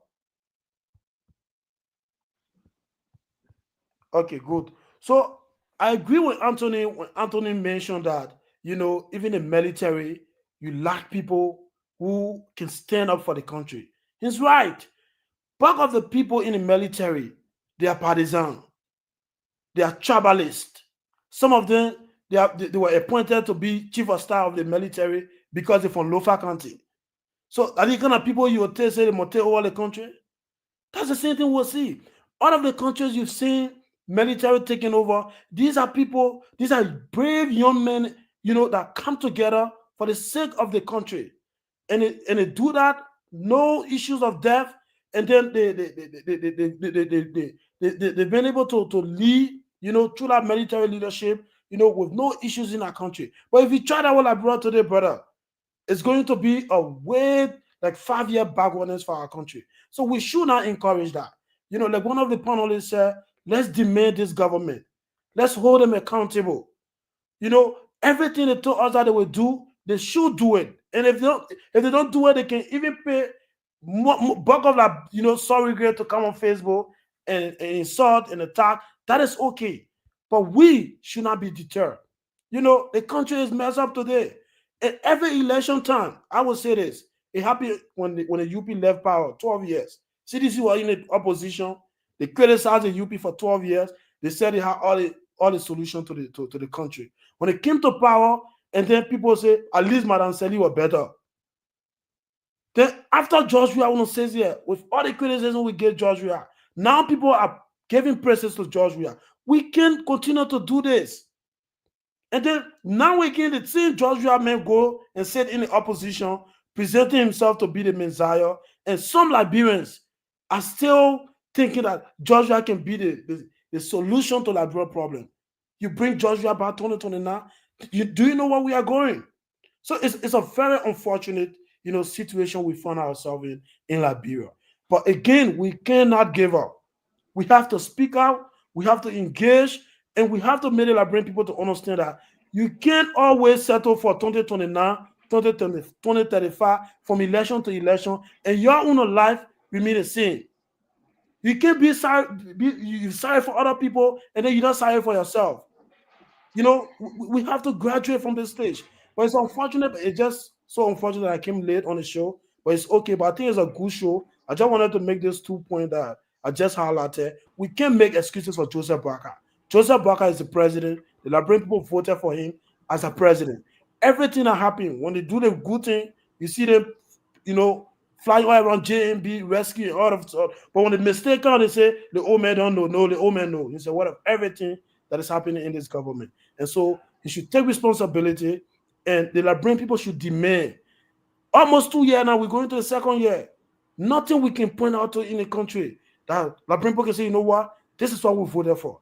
You come out, you say you suspend 400. What is the status of that suspension? Nobody knows. Some of the people who you say are suspended still working, they still taking pay. You come, you play fun all the people, and you think everybody can be stupid? No, we are not. So I just wanted to make that point. Thank you so much. All right, guys, we got 7 minutes. We got to close it, and then they're going to come up with a different link. So let's do this. They're going to be having a special program for this Mr. Let me tell you his name. His name is Emmanuel Weedy Sr., who was killed in North Carolina, in Raleigh, North Carolina. So his friends, sympathizer, wisher will be having a special program. So let's end this. Let's end it. Let's go to Mr. Gilman, and you give it closing. Russell closing, and Alex, and then we call it a day, guys. All right. Thank you very much for inviting me. Great show, great panelists. I will be very short. I just want you to keep this particular recording. When I listen to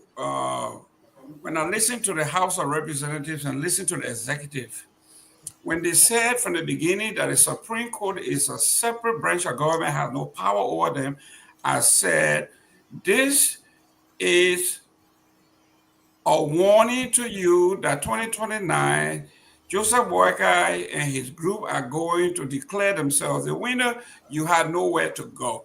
Mm-hmm.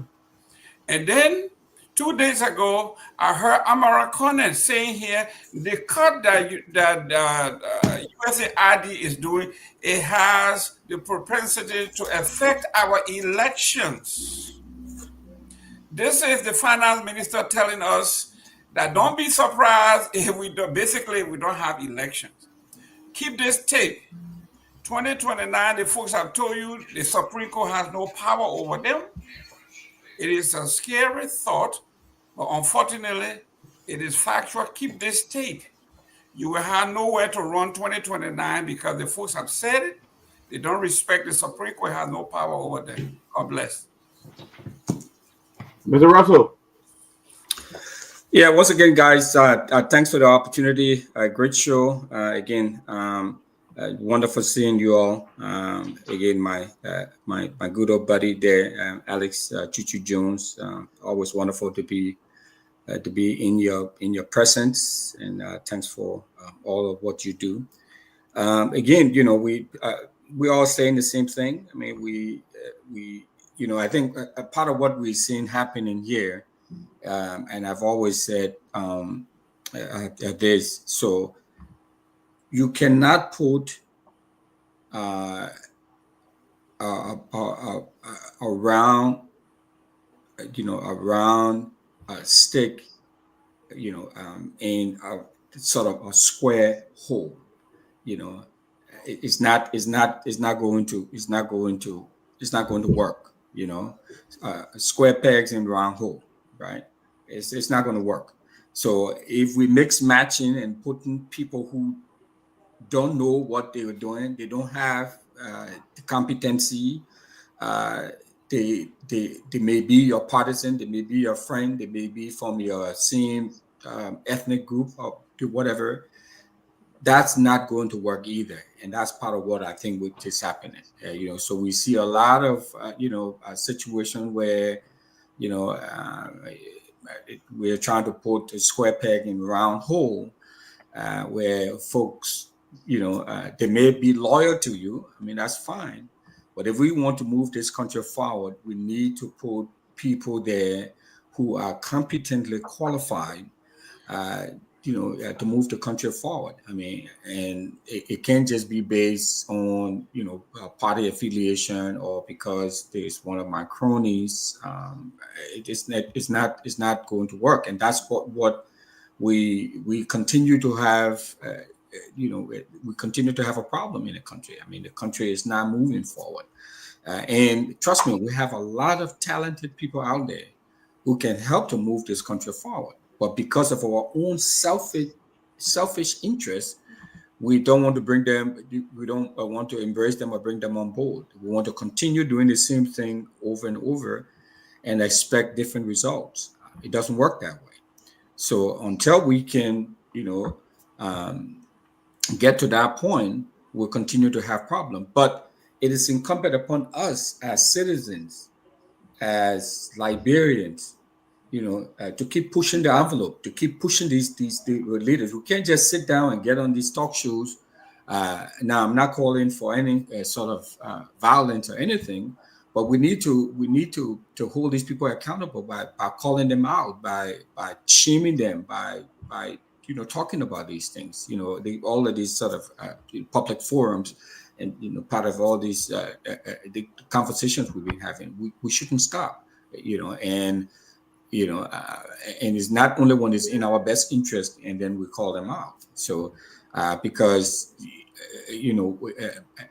the country looks bad and things don't look too good, and we have the talent, we have the capacity, amongst us as Liberians, to turn things around and make things better. So let's keep talking.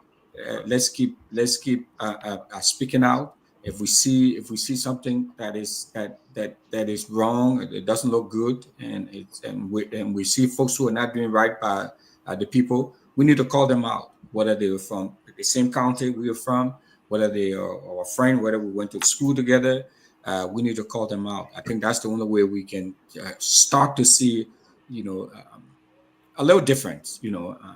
We see Martin Cully is doing that. I mean, and many others are doing that. We need to continue doing that.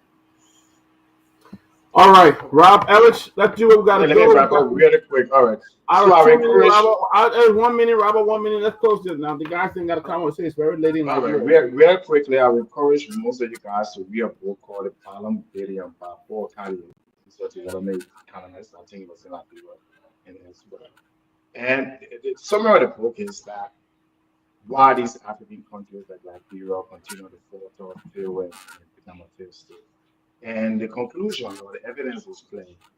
Once there's so many number of the population live below a certain level, the country will automatically eventually fall into poverty.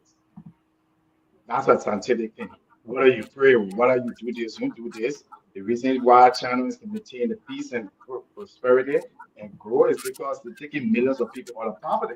They didn't stop doing it. They make it eat, you'll be trouble. The reason America can keep the democracy and things because you know what? The economy is growing, unemployment is low, and so forth. So when I said, just a Robert Siddiqui made a very good point, very smart young man, that this is what's going to happen. I'm not telling like when people say this is what I necessarily want to happen.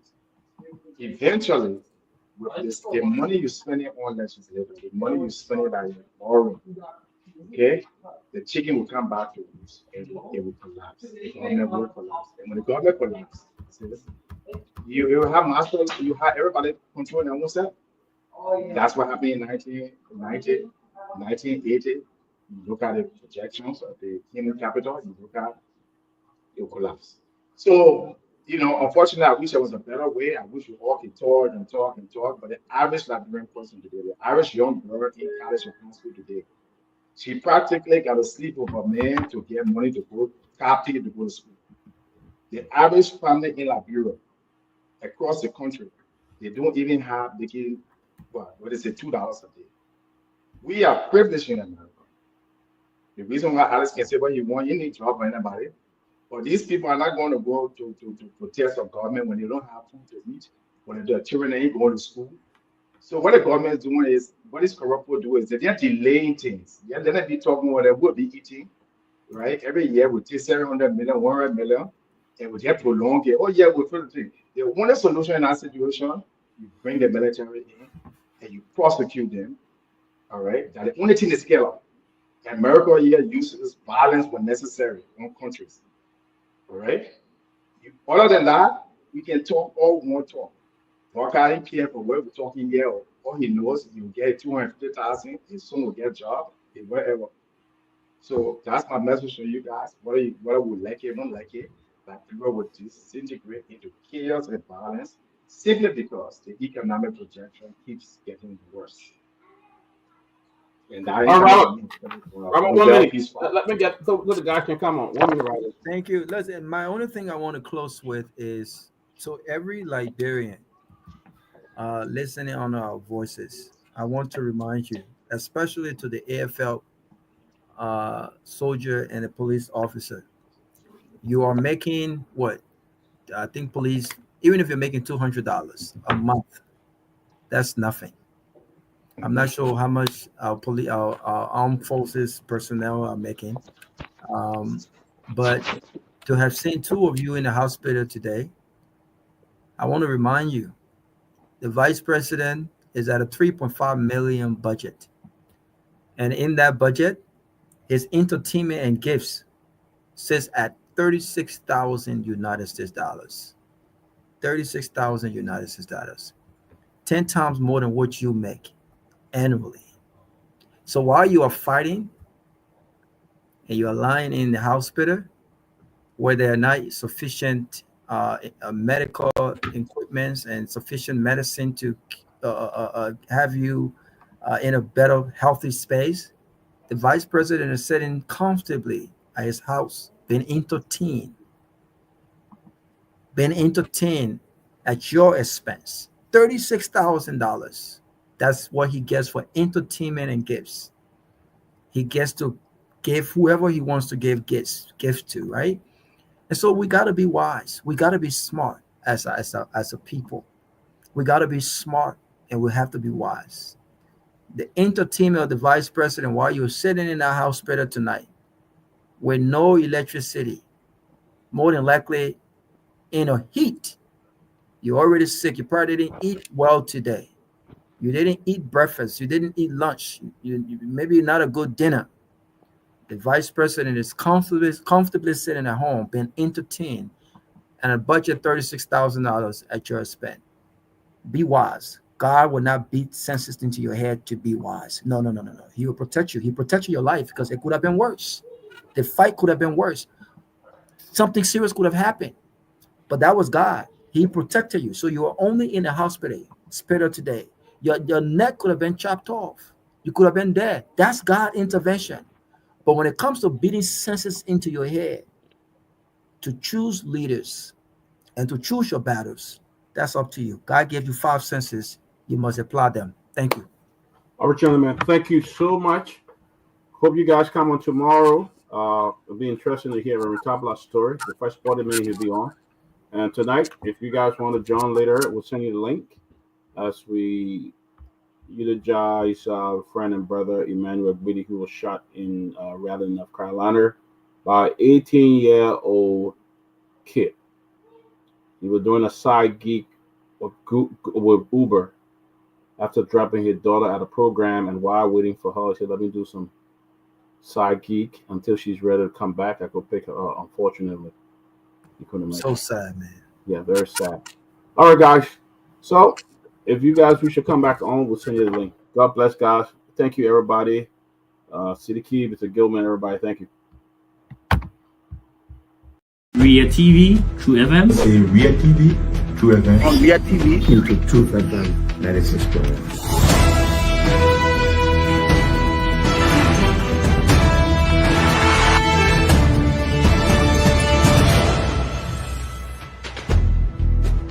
What's the meaning of the black barrier? The black barrier is to tell Joseph Bakala, if you don't organize yourself in a grateful manner, we'll take your plate.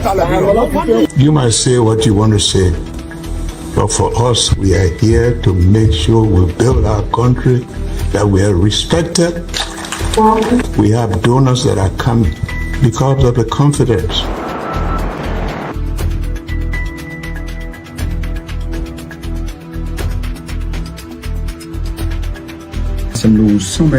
My name is Hansen there represent. Welcome to News and Analysis, 30 minutes of news presentation about Liberia, Africa, and our one world.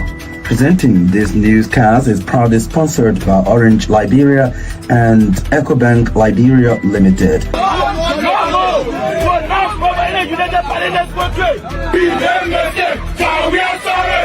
How is life after the presidency? But before the presidency, the same life, that's what you see. I have a different life. You know, when I was not president, this life, that's what I live, you know, with my family and I have a lot of interest in the health sector, the educational sector, and the agriculture sector. Both connected with this. Yeah, we are calling international community to come to intervene for us because, like I just stated previously, we don't know who to trust.